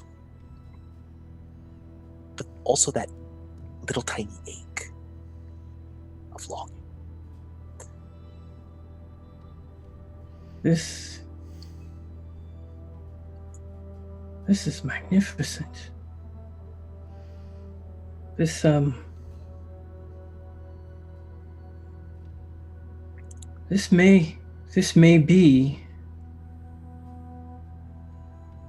be your last step, brother, son. This may be what earns your place before the judges. That could very well be. However, it was not my hand that was led to this place. Was it not the advice you whispered to me? To go forth and seek out that I had the gifts? If only I just looked in myself? Well, yes, I'll admit I did instruct you. I did suggest that there was greater power within you, but this is beyond even my expectations of your ability. I would not have gotten this far without you, Wissam. Without your advice, your ministrations. This is as much yours as it is mine.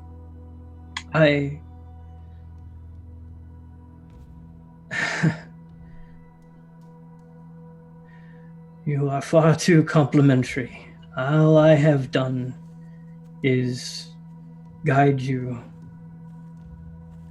suggest to you what you are capable of. Goes so much more Yes. beyond that.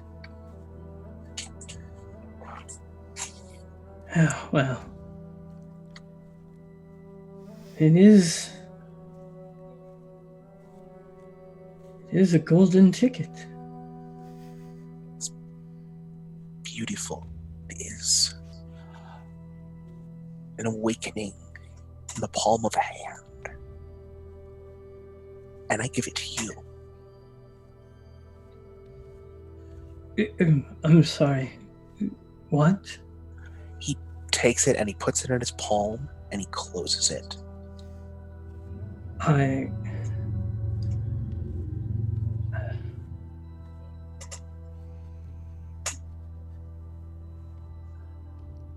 This...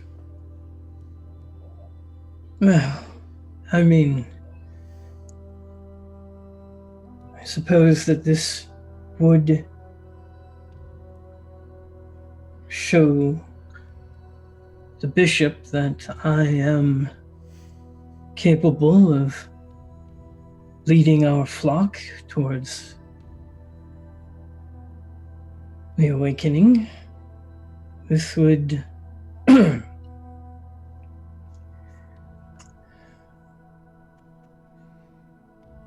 Listen, this would definitely be...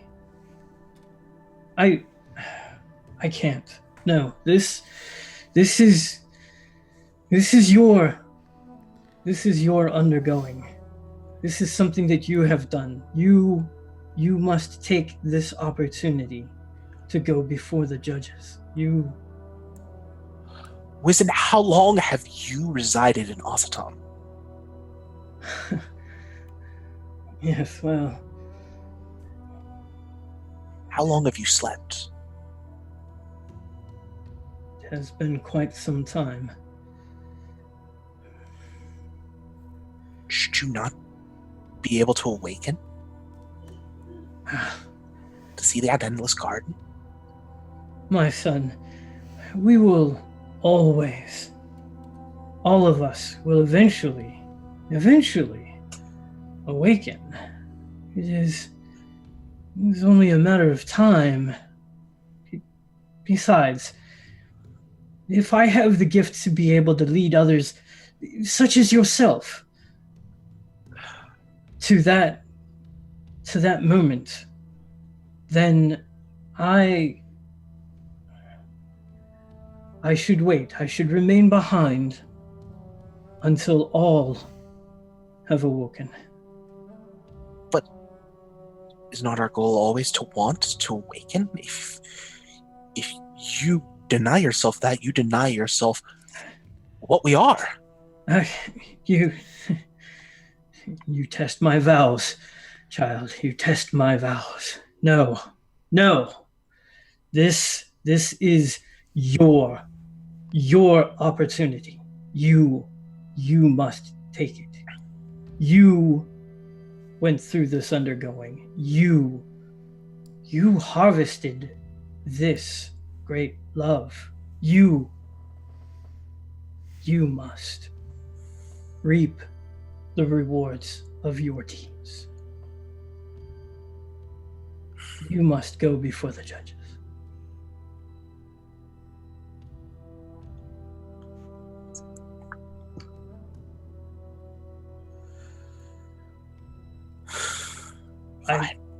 I cannot turn my back on the rest of the flock. As tempting as it may be.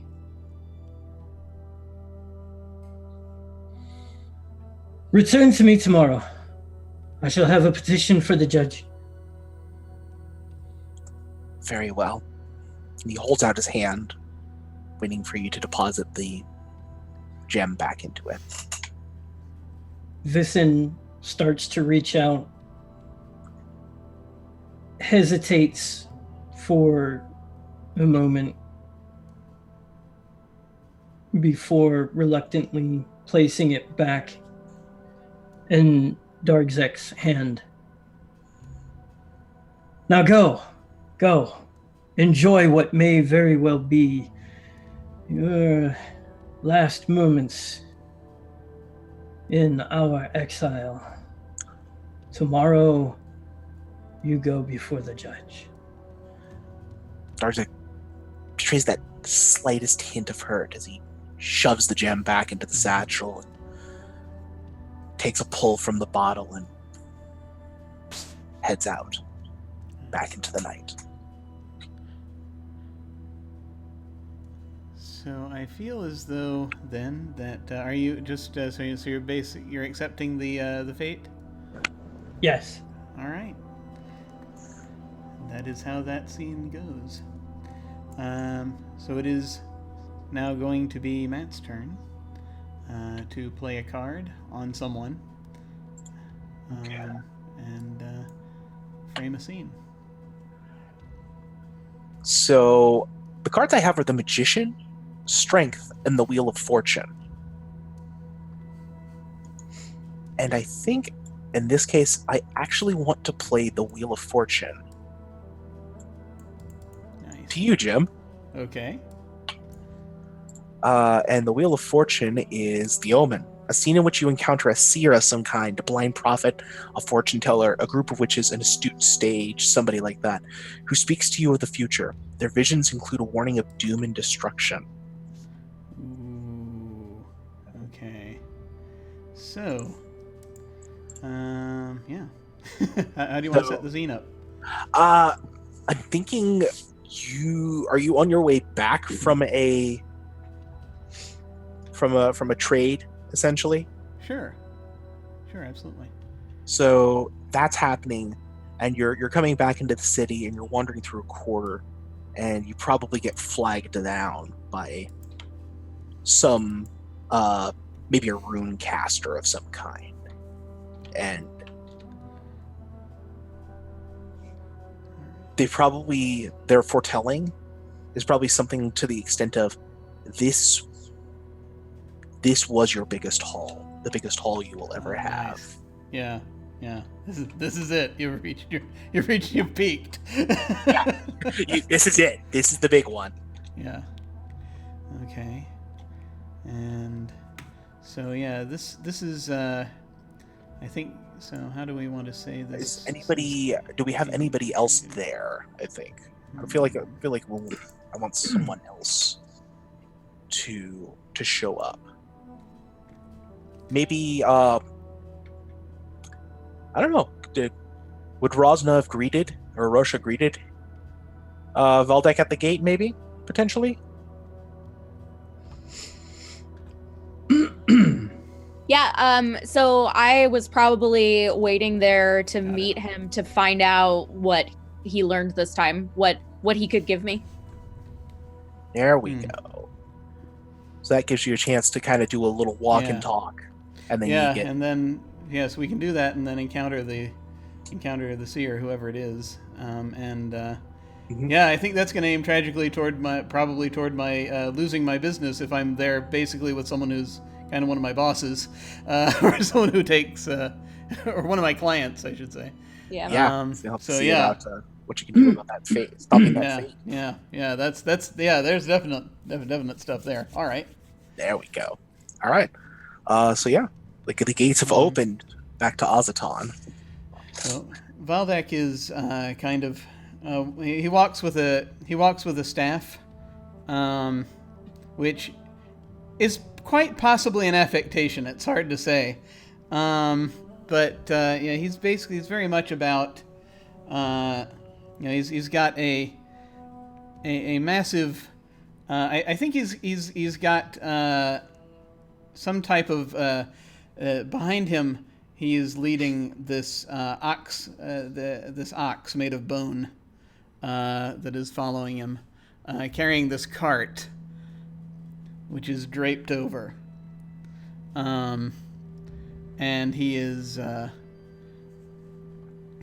he's just leading it by a bit at this point. He's not up on the cart driving at this point because he's going through the city gates. And it's a bone creature. It'll just follow him. It's kind of a bone golem. and so he's I kind of picture he's got sort of slightly greenish tinted fur, that when you turn it looks sort of slightly bluish, and he wears a hat that is sort of a what is this sort of floofy hat that's sort of draped over to the side, as he's coming in, and just sort of smiling, hobbling in. And is Rosha actually there at the gates, or do I need to come up a bit further, or what? No. Rosha was she's staying back, right? So she was kind of watching, but didn't want anyone to see her watching. So she waited until you walked a little ways in, and then she'll walk up to you. And Rosha is currently has a cloak that covers most of her body, because the known apprentice color is white, whereas the judges would be black. And so her fur is dyed, or hair or whatever is dyed white, so she's wearing a full cloak so that no one can see it, as they're not really supposed to be interacting with everyone. And so she'll walk up to you and say, Valdek, welcome back. Oh, thank you very much, Lord Rosha. It is much appreciated. It has been it was very wearying, but it was very good out there. Good. I like to hear that. What have you brought for me? What information do you hold? And I think he's got at this point he's got an employee who's like just sort of, who actually is sitting up on the cart, who just basically snaps his fingers, and he'll just sort of pull up the tarp, and show a number of I think he probably grabs unrefined dreams, so they haven't been pulled out to diamonds or what, but there's a big haul in there, basically, of dream ore. He's been mining. Crunch. Yes. Yeah, and Rosha sees these, and one of the ways that you've been helping her is by bringing these to her that she can claim as her own, since these are actual currency now. Nice.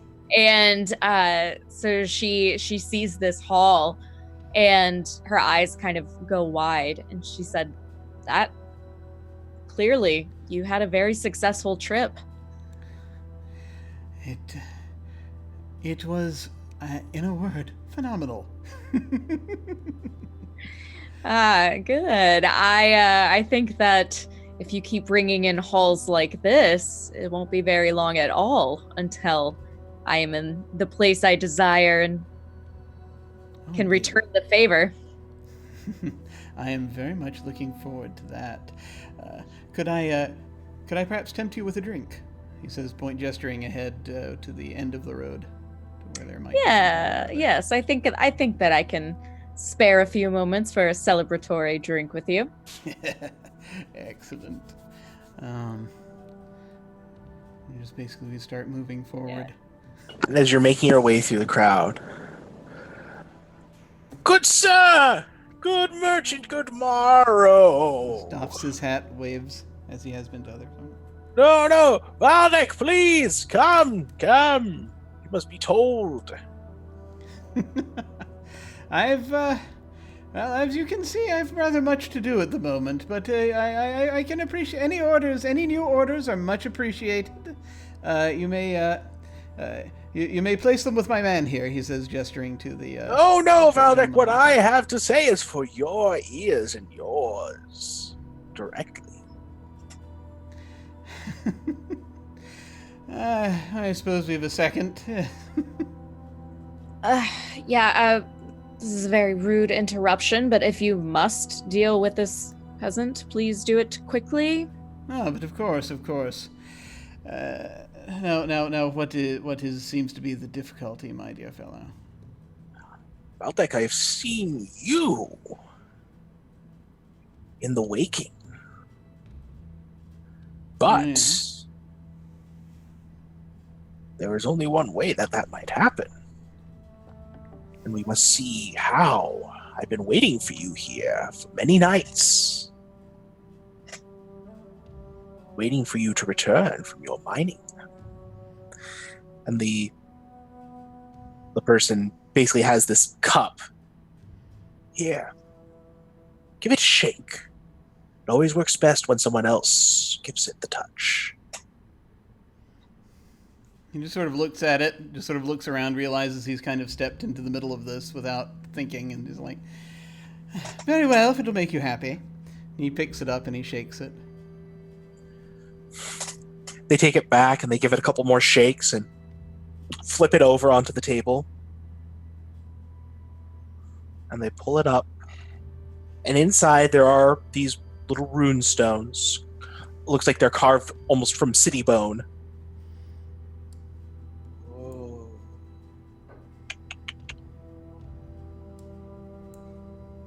Balance.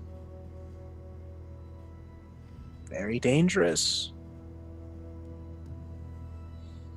This means that this is the best, the most you will have, and that the least is yet to come.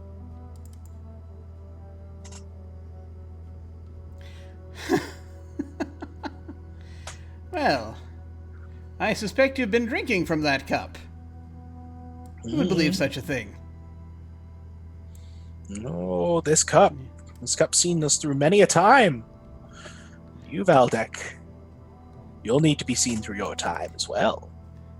Valdek kind of glances around to sort of look and see if Rosha is hearing this, and so you kind of sort of gauge her reaction. Rosha is not. She has opened up the little cover on the back, and she's like pawing through the gems to look and see the nightmares inside of them. Ah, excellent. No. And so I think as he's just sort of looking down, and he's looking up, and he's looking back at this person that he kind of wants to silence at this point.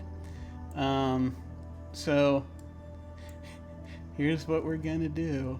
Oh boy. I am going to declare an act of villainy. What is the villainy? So what I'm gonna do, basically whoever's seen it is kind of sort of determines upon doing that how this scene ends, given what they do, is that I will just sort of lean forward and I say, and he's sort of fishing in his pocket for something. That would be a terrible fate to befall anyone, to feel that they've reached their prime and have it passed by them. But as my business, I do look to see what would be the most terrible thing that a person could have happened to them, have stolen away from them. And I feel, friend, he says, putting his hand on his shoulder, that what the worst possible thing for an oracle would be to have their oracular abilities stripped from them.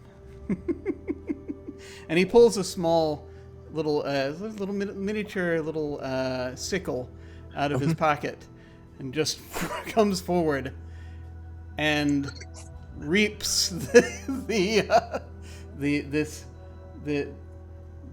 oracle's dream of giving accurate predictions from them. Sort of drains out their essence. Yes, have a good lie down. Just thrusts the head And he just down collapses against the table. Just picks it and pulls it down and pulls up a little glass thing and locks it inside. Puts it away for refinement. Turns, cracks his back. Comes back. Yes, I think we're done with him. He's rather tired. Just remembered there's some should probably make some last-minute deposits with these in a little bit. And that's my act of villainy. So there we go. All right, so the turn then passes to Birdie, who can then play a scene on something. Actually, where's the card that you just pulled in? There it is. Okay, awesome. Pull that under me. There you go. So Birdie can now play a scene on someone. Yeah.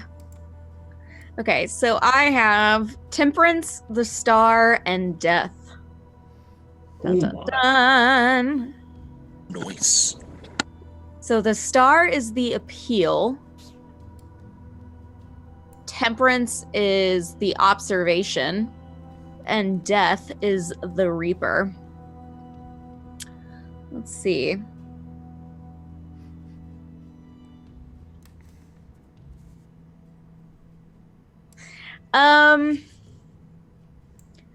I want to play.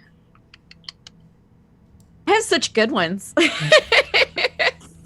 Hell yeah. Great. Yeah, those are Solid. wow. I want to say that. Okay, so Darzak was trying. You were trying to get him to take that because you wanted him out of your way, right? Mm-hmm. Correct. Okay. I think that.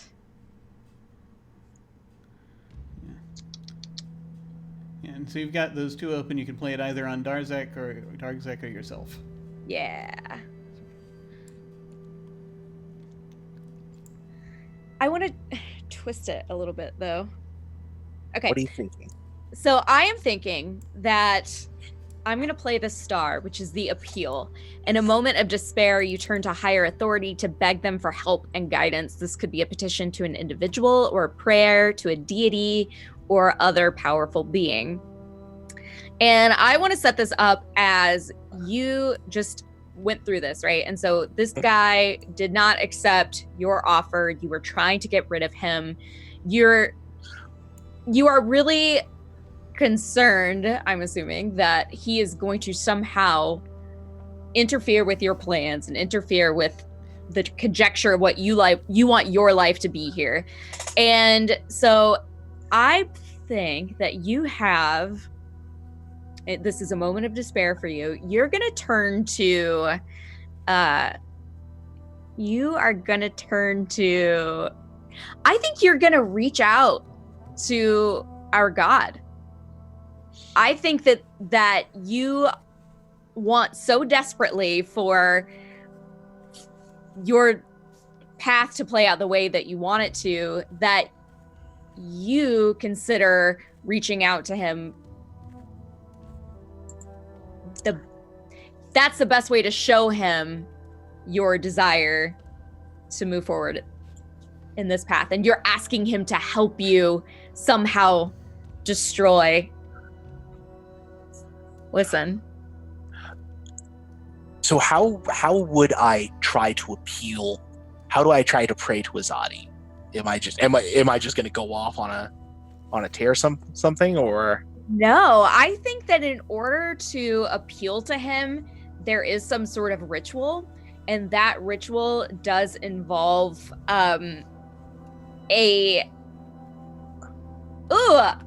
I want to say that the ritual involves you want to reach out to him by killing Wison, is what I'm getting at. So You think the way to appeal to him to solve all your problems is it has to be drastic, because that's the only way you're going to get his attention. And you want to, you don't even care about the judges. It's not what you're trying to do. You're trying to get Azaati's attention, and it has to be drastic. And that's the thing that would get Wison out of your way too. So right. So because Wison refused his gift, we're going to he's going to kill Wison? Not because he refused the gift, but because he's still in his way. He was trying to do it the kind way, by offering Whiston a way out, and Whiston refused him. Well, he was trying to get Whiston to accept it so that way he could free him. He could basically say, "I have paid my debt to Vison, and so I'm free to do it's it." not a get out of the way. It's It's not that he wants Vison dead. He really just wants to pay him back. That's way too wholesome for this world. Well, that's the thing. You could kill Valdek. He could see about killing Valdek because remember they have a malice to each other. Right. But what I think I like the idea of appealing to a god. Yeah. I don't think he appeals to Azaati because we already know Azaati doesn't listen to prayers. I think he appeals to the dreaming god. Okay. Ooh. So if you don't mind, Matt and Birdie, if it's okay with you, I do have an angle or perspective to throw into Listening.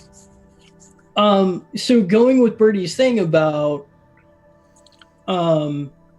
essentially because of the fact that Vison turned down your offering, and so now you're kind of it could be not that you're looking to get Vison out of the way, but you so want that debt to be paid, you so want Vison to go through, that now you're looking at the aspect of, if you kill Vison, that would force his, instead of Vison going willingly to awakening. Maybe like you are upset and angry, and so your thought is well, if he won't accept a path to awakening, maybe he has to be pushed down the path. Possibly. Just an idea to consider. Just throwing it out there. Weave something like that in. I think I've got an idea. Now, if anybody wants to jump in, or all of you want to jump in as aspects of the dreaming god, or maybe some recess of Darkzek's mind, I'm thinking we can do something like that. I bet the dreaming god would shift and change and mutate as just like as someone does in a dream. Oh yeah, absolutely. So that's why I threw it out there. Yeah, it's nice. So I'm gonna go ahead and get this party started. Wait. Well, Bernie? Yeah. Since this is your scene and you're in control, how does this end tragically for him? Oh, there we go. So it ends tragically. So either he succeeds and pushes Whiston to his fate, or reaches his own in some way, or he fails and is locked into a debt, another debt. So like his debt keeps piling on debt, so to a point where he doesn't feel like he can do anything on his own anymore, gets locked into an agreement with the dreaming god. So it's tragic either way, because either he That's the best way. Yeah. mentor, or he becomes more indebted. Yeah. I think he ends up in a deal with the dreaming god, locked into something. If he does nothing. Yeah. He does nothing, yeah. Okay. Wow. So the way I envision this is that Darkzek has left the city. He's gone outside, because this is not the sort of thing you do in the city. Not if you value yourself, not if you don't want to bring the judges down on you. Or the judge, I'm sorry. And so he's gone out into the dream waste and has basically piled rock upon rock, using this book that he essentially took from a dreamer in a different place. He's had it for a while, but he he never really thought about it until now. And so he's opened it up and he's made the calls, crying out to the one who's beyond, the one in whose dream we all reside, the one who bears the seals of sand and the foundations of bone. We call upon them now in this place to come greet us and draw us into their Noctian embrace. And he spills his blood down upon this altar. And he closes his eyes. Oh, man. And he falls into a sleep which he has never felt before. And when he awakes, he is not where he was. This place is formless, timeless, and yet of a place and time. Hello? I think that you would feel a sort of tingle and vibration all through you. So not around you, through you. And it gets more intense and you call out and say hello, and you just hear a voice in the back of your head, inside. And it says, "Why have you come to me?"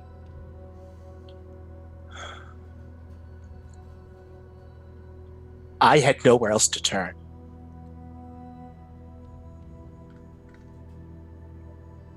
I couldn't do anything else. I couldn't sleep. I couldn't eat. I couldn't do anything. I had to do something, and there was no one else I could turn to. I know people. I love people. I am people. I see them day in and day out and talk and love and make merry, but none of them would understand. Because to be what I want to be, I can't need people. What is it that you want to be? I want to be my own man. And how do I factor into that? You're a god. You can do anything. Of course I can.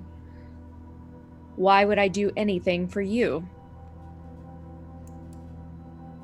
Gods want things too, don't they? I can acquire most of what I need. Most, but not all.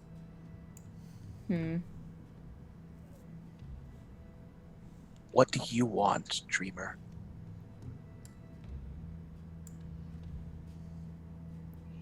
And you kind of feel a deep inhale, and the air around you gets thinner, and then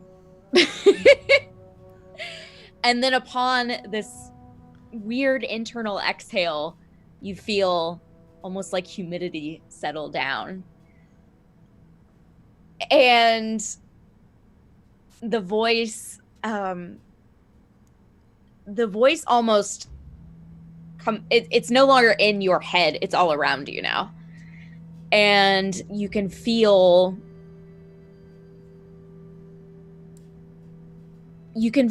almost anger, but it's not quite anger. It's something more akin to irritated jealousy. And yeah. And the voice says, I've made deals, and some of them are deals I prefer not to keep. But I cannot extricate myself from these deals from where I'm at. I need someone in the City of Bone to be my word and my mouthpiece in order to push the processes I need in order to end those that I have deals with. You wish for an advocate? Of sorts. I need someone that can be discreet. I cannot allow those I seek to destroy to know it is I that came after them.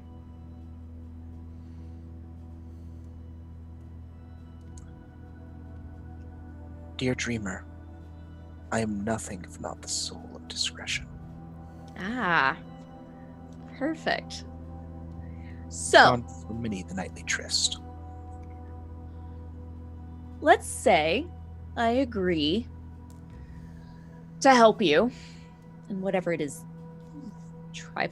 trifle little drama that you feel you need help with. Would you agree to, with discretion, of course, eliminate someone for me? Whose life do you demand?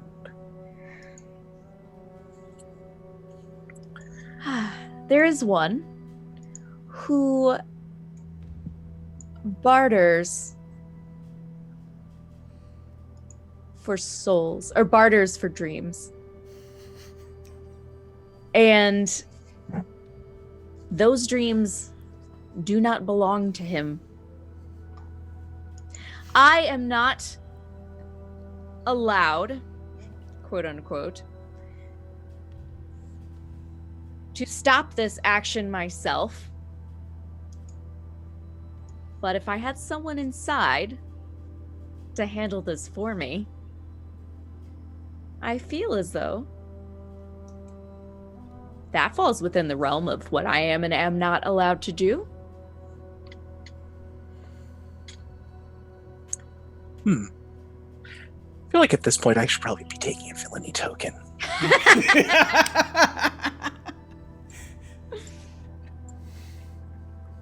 And what would their name be? Their name would be Valdek. That is indeed a name I know. And you wish for them to be rudely awakened.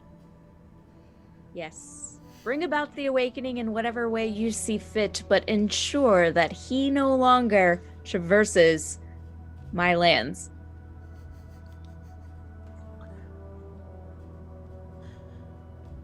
I will do this. Upon its completion, I will ask for my boon. And what would that be? I wish to be free. Free of attachments, these desires that weigh my heart down. That I can pursue the awakening on my terms and no one else's. You wish to be free of feelings and attachments. Yes, I do believe this is something that I can provide for you. Thank you. Now leave. I've got other things to deal with. And I'm pretty sure at that point, the Dreaming God just slams him back to consciousness. Yep. And he awakes with a start.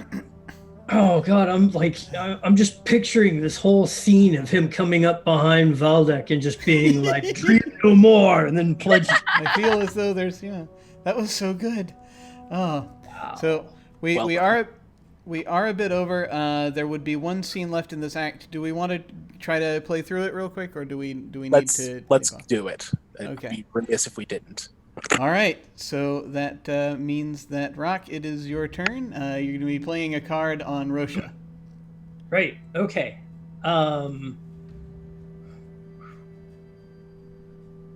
I well,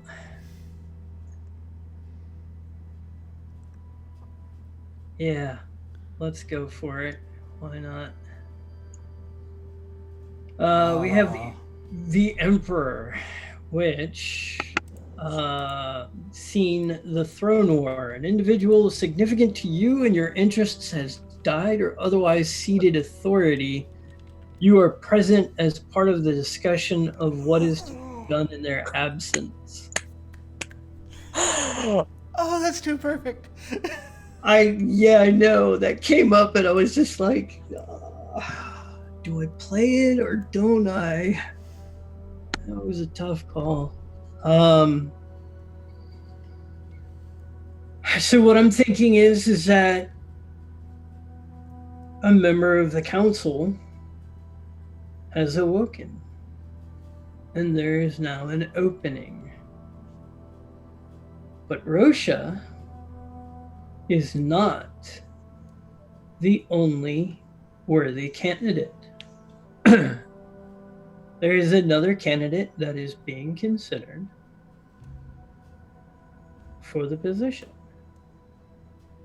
If Rosha doesn't resolve this through sacrifice or villainy, she does not get the position that she wanted. She is not given a mask.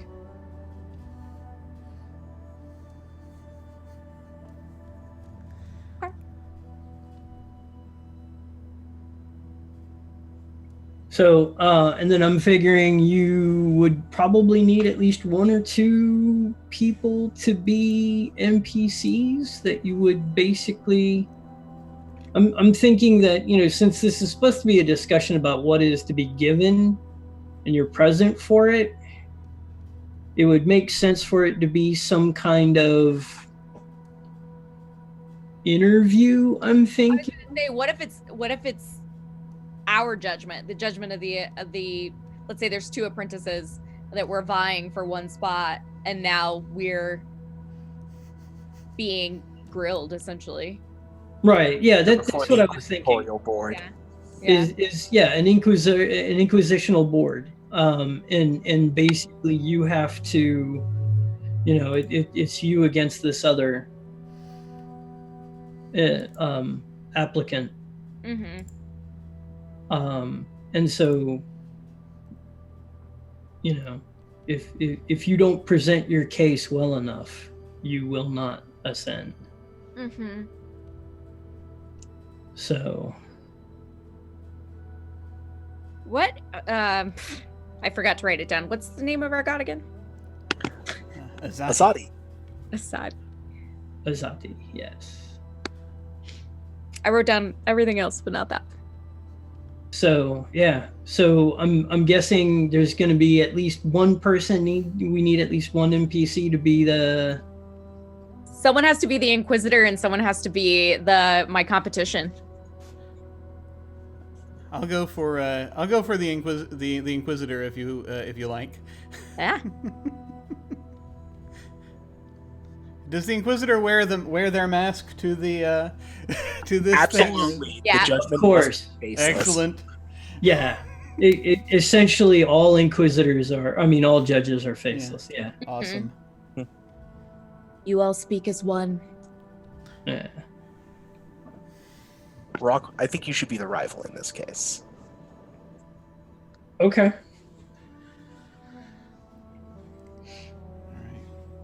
Sure, why not? Oh, no, that's my shirt. Thank you. Sorry. So I'm guessing that this scene probably opens up what Jim is the Inquisitor going to be behind a table, a podium? I think that it's judge's bench. Yeah, I think this is done. This is done privately.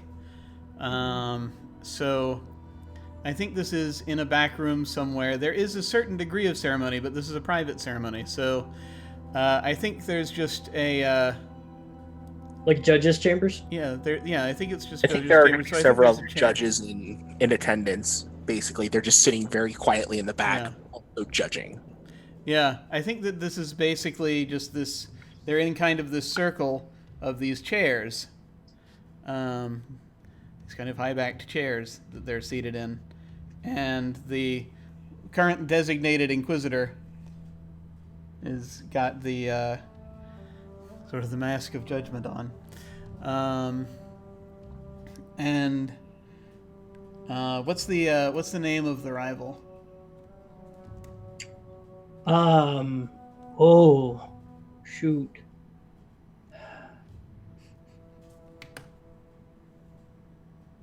RSL. RSL.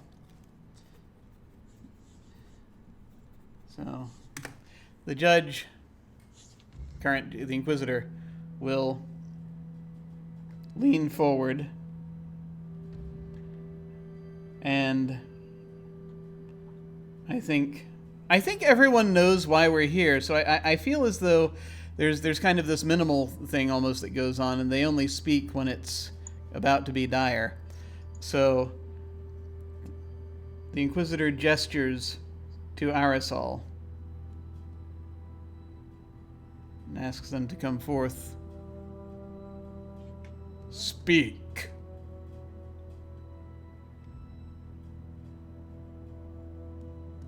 Your Honor, the ability to judge one on their merit is indeed not trivial.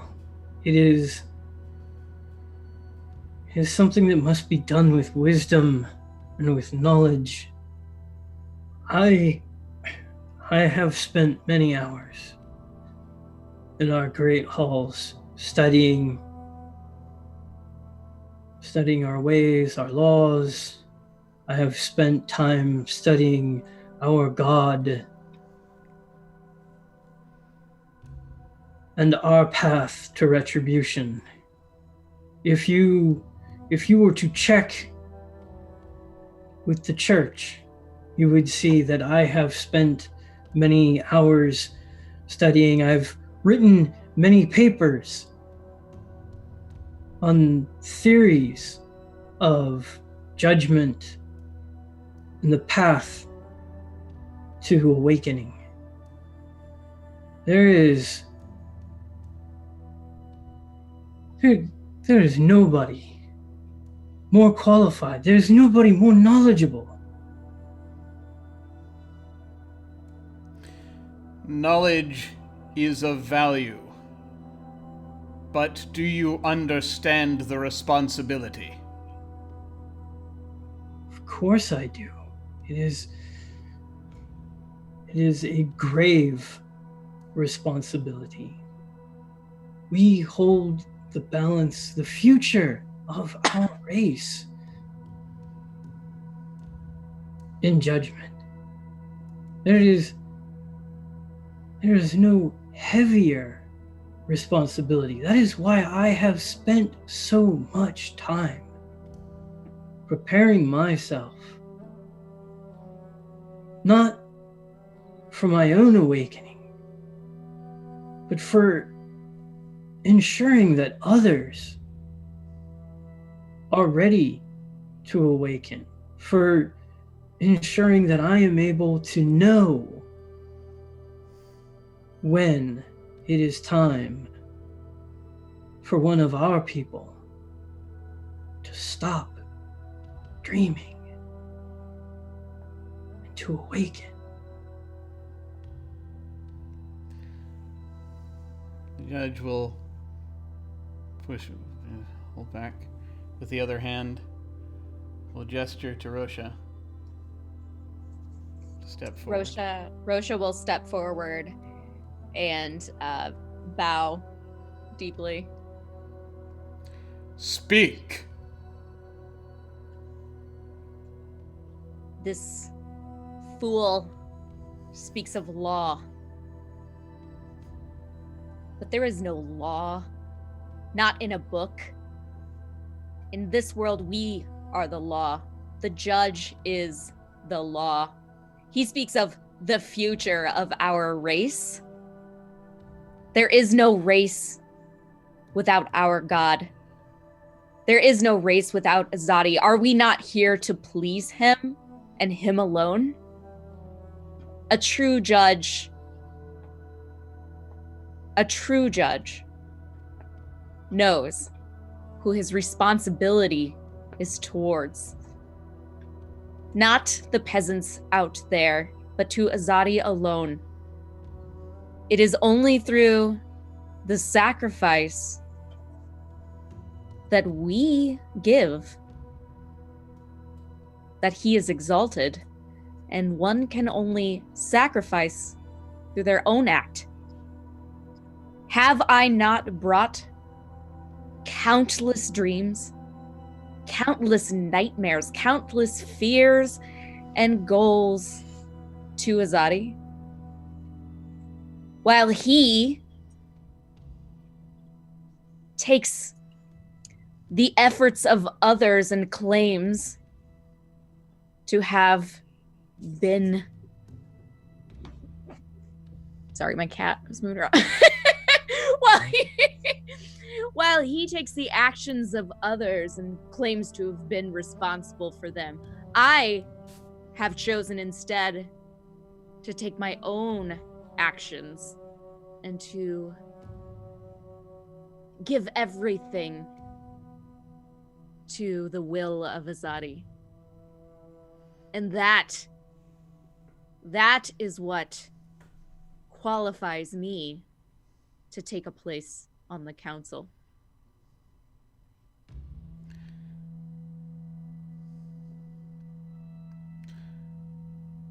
What would you seek to do with this office? With this office, as with any office, as with any task, and as with any path, I seek only to give to Azaati what he would please.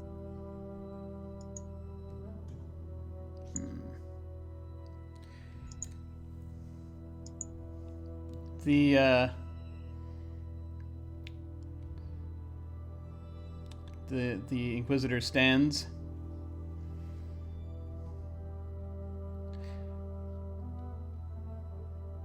We now consider and speak as one. Speak as one.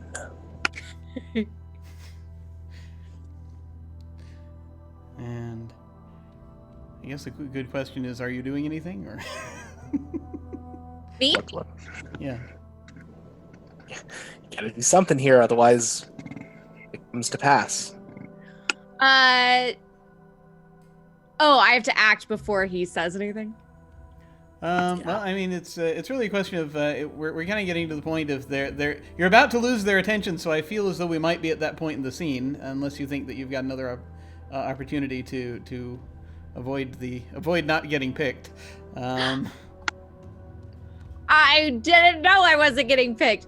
Well, what I imagined happening was that you passed down judgment, and I then would reach over to my current foe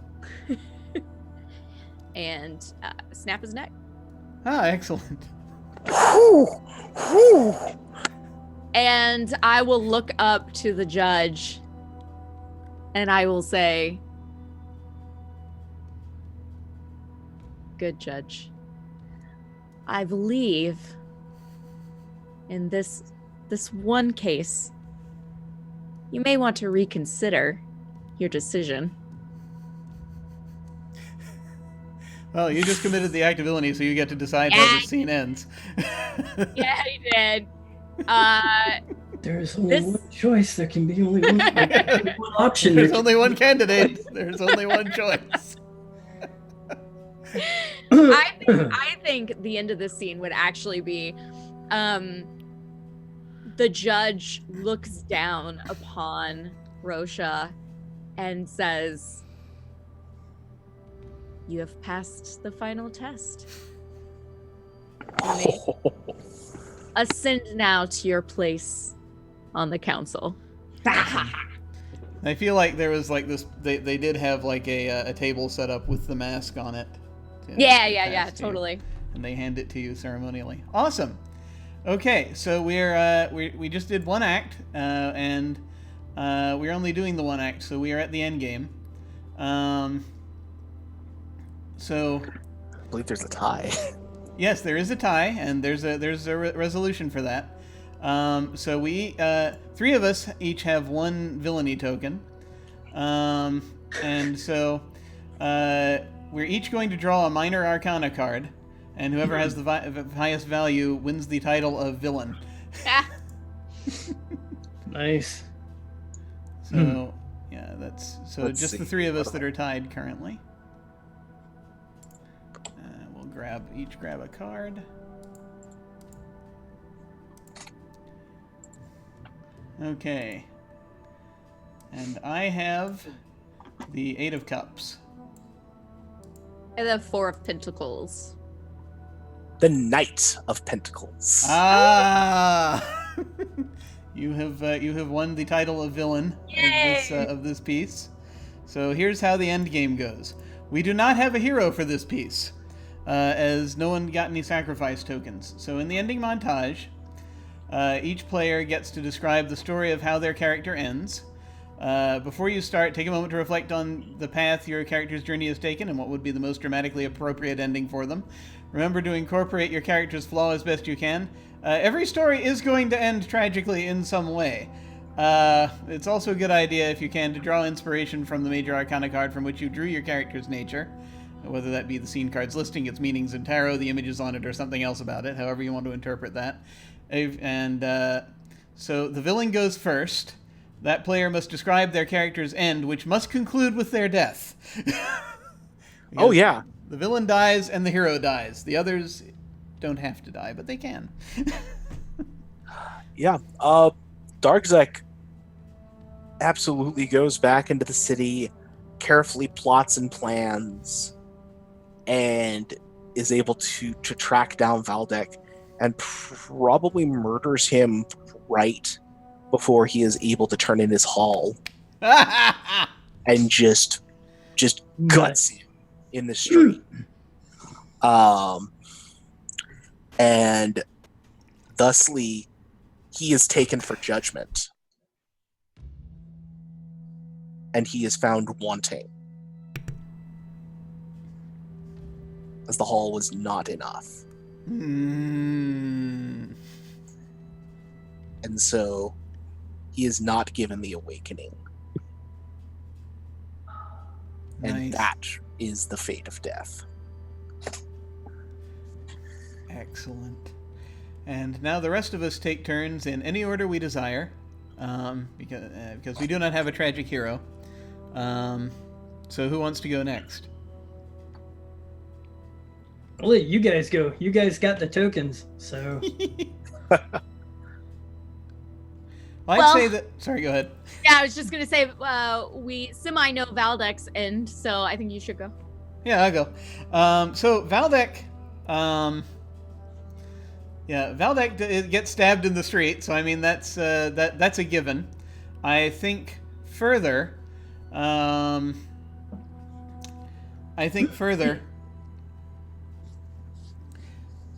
He, knowing that his haul is not going to measure up quite as much as he thought it was, or as he's been leading people to think it is, he's been padding the cart basically so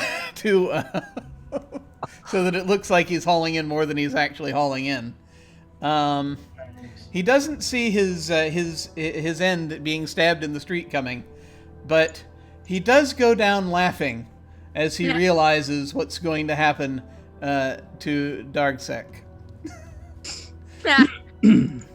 And that's basically it. Yep. Pretty grim. Well, I think Rosha thinks that she has sealed her fate and will be escaping this dream world, because her thought was the only real way to escape was to ascend to the judge, the council. And they're in their first meeting. They have these meetings, right? Or an initiation, I guess I should say. The first initiation process, once you become a judge and you are given the secrets. And in this meeting, it's revealed to her that there is no awakening. That it is a myth that was given to them by their ancestors, and it keeps order, and it keeps the gods happy. It keeps them out, but it does not lead to anything more. And her whole life has been working towards this and convinced that this was her way out. And she goes out into the city disguised, and she hears about Valdek, who was really the only acquaintance she had, if for nothing more than to get information, but it was really the only person. And she decides she can't. She walks off a bridge. Oh my god. Oh, Oh, nice. oh, She has nothing more to live for. Oh my god. that's All rough. right. Wow. All right. And so, Rock, how does your character end? What is the end of your tragic end of your character's story? And again, doesn't have to end in death, but it Right. can if you would like it to. But it does. It just does. It just has to end in tragedy.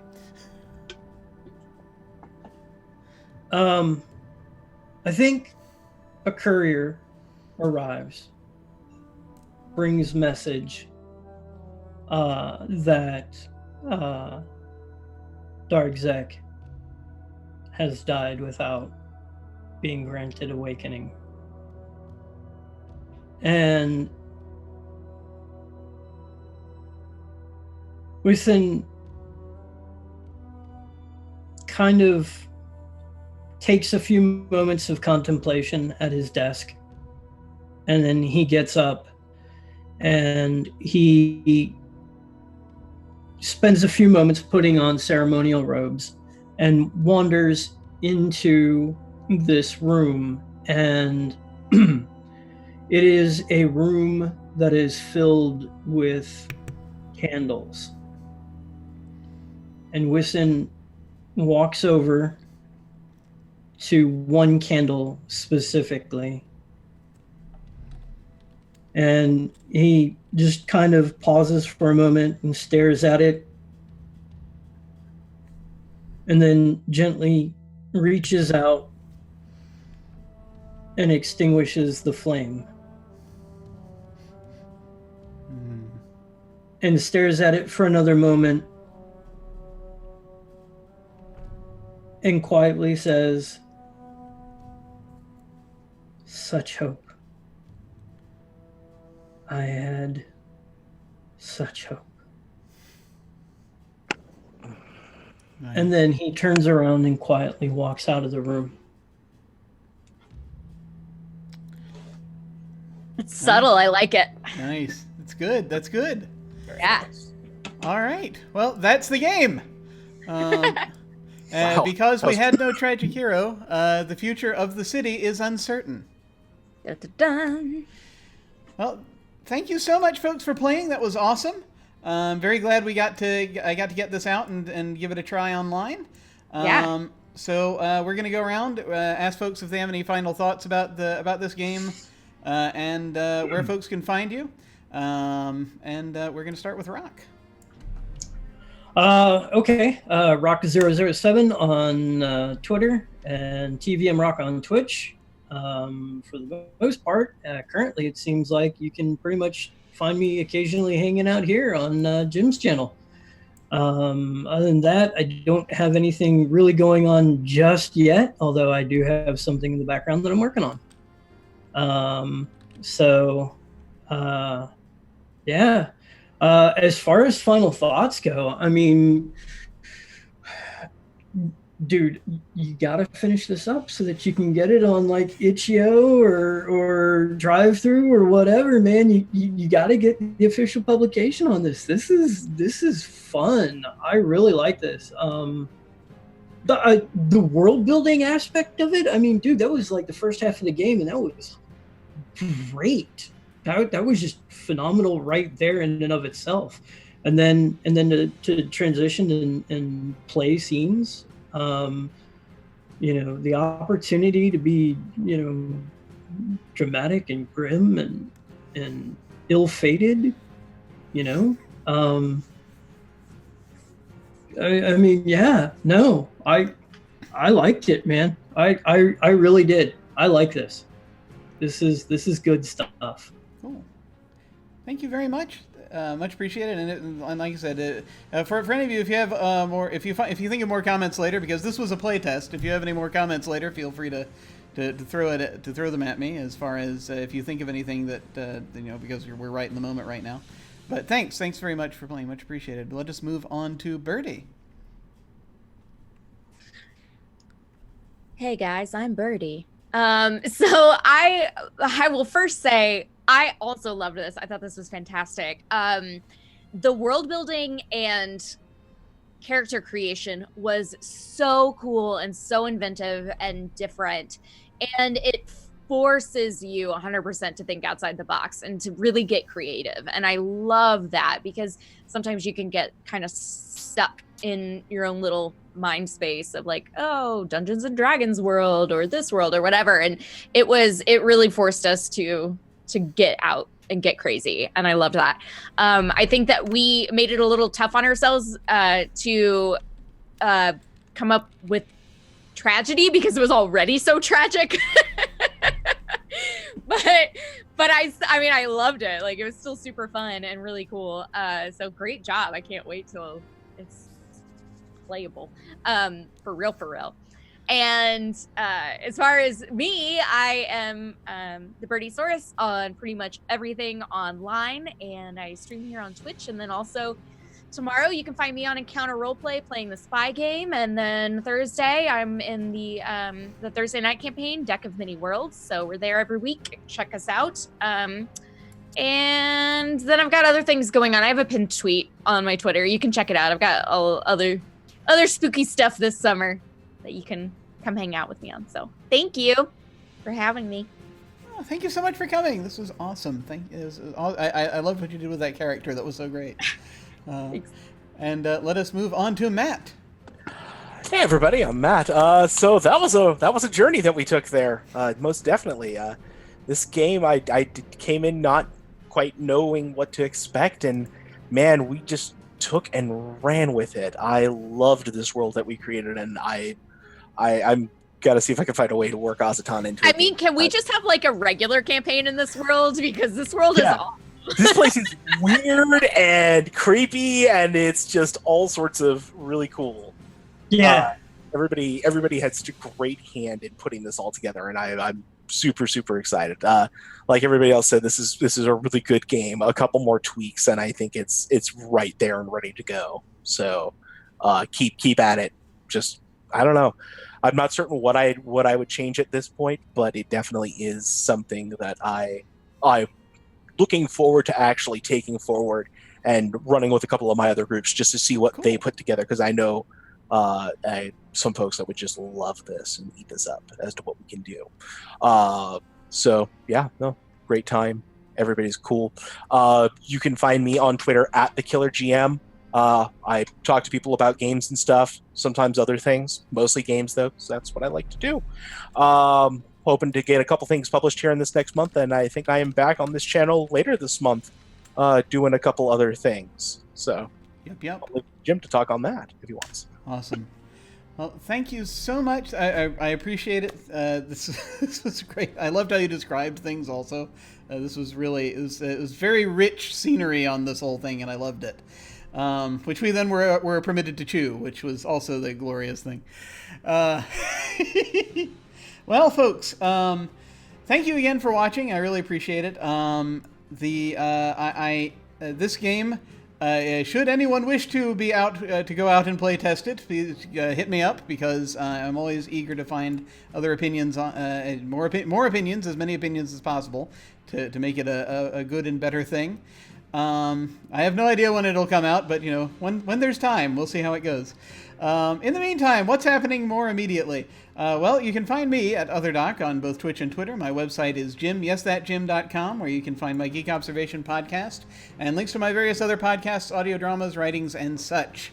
I've got links down below to my website, Twitter, and YouTube channel. Tomorrow night I'm going to be guesting over on Tales from the Grim in their Urban Shadows campaign, Bad Moon Rising. Gonna do a guest spot there, and I think it's gonna be a lot of fun. I'm really looking forward to it. This week on this channel on Thursday, we're premiering Bad Streets, our mini campaign for this month. It's a 70s cop show powered by the apocalypse. So I am looking forward to throwing these folks into that environment and seeing how that goes. On Friday afternoons, Saturday and Sunday mornings, generally, I play video games here. On Friday evenings right now, I am over on Off the Table, playing in another Urban Shadows campaign. It's Urban Shadows Sanguihona The Claiming. It takes place in the 1890s, and I am playing someone who works for a demon, and it's delightful. And so that is at off_the-table.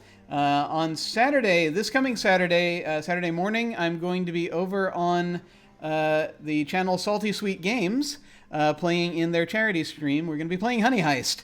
First time I've ever played that, and just looking forward to basically being a bear stealing honey. It's going to be wonderful. That evening, Saturday evening, we are resuming here on this channel our Invisible Sun campaign. I believe we have a title for it that is yet to be announced, but I'm going to put together a graphic soon, hopefully. I can't wait. We've come up with a lot of crazy stuff, and I want to see how it all fits together.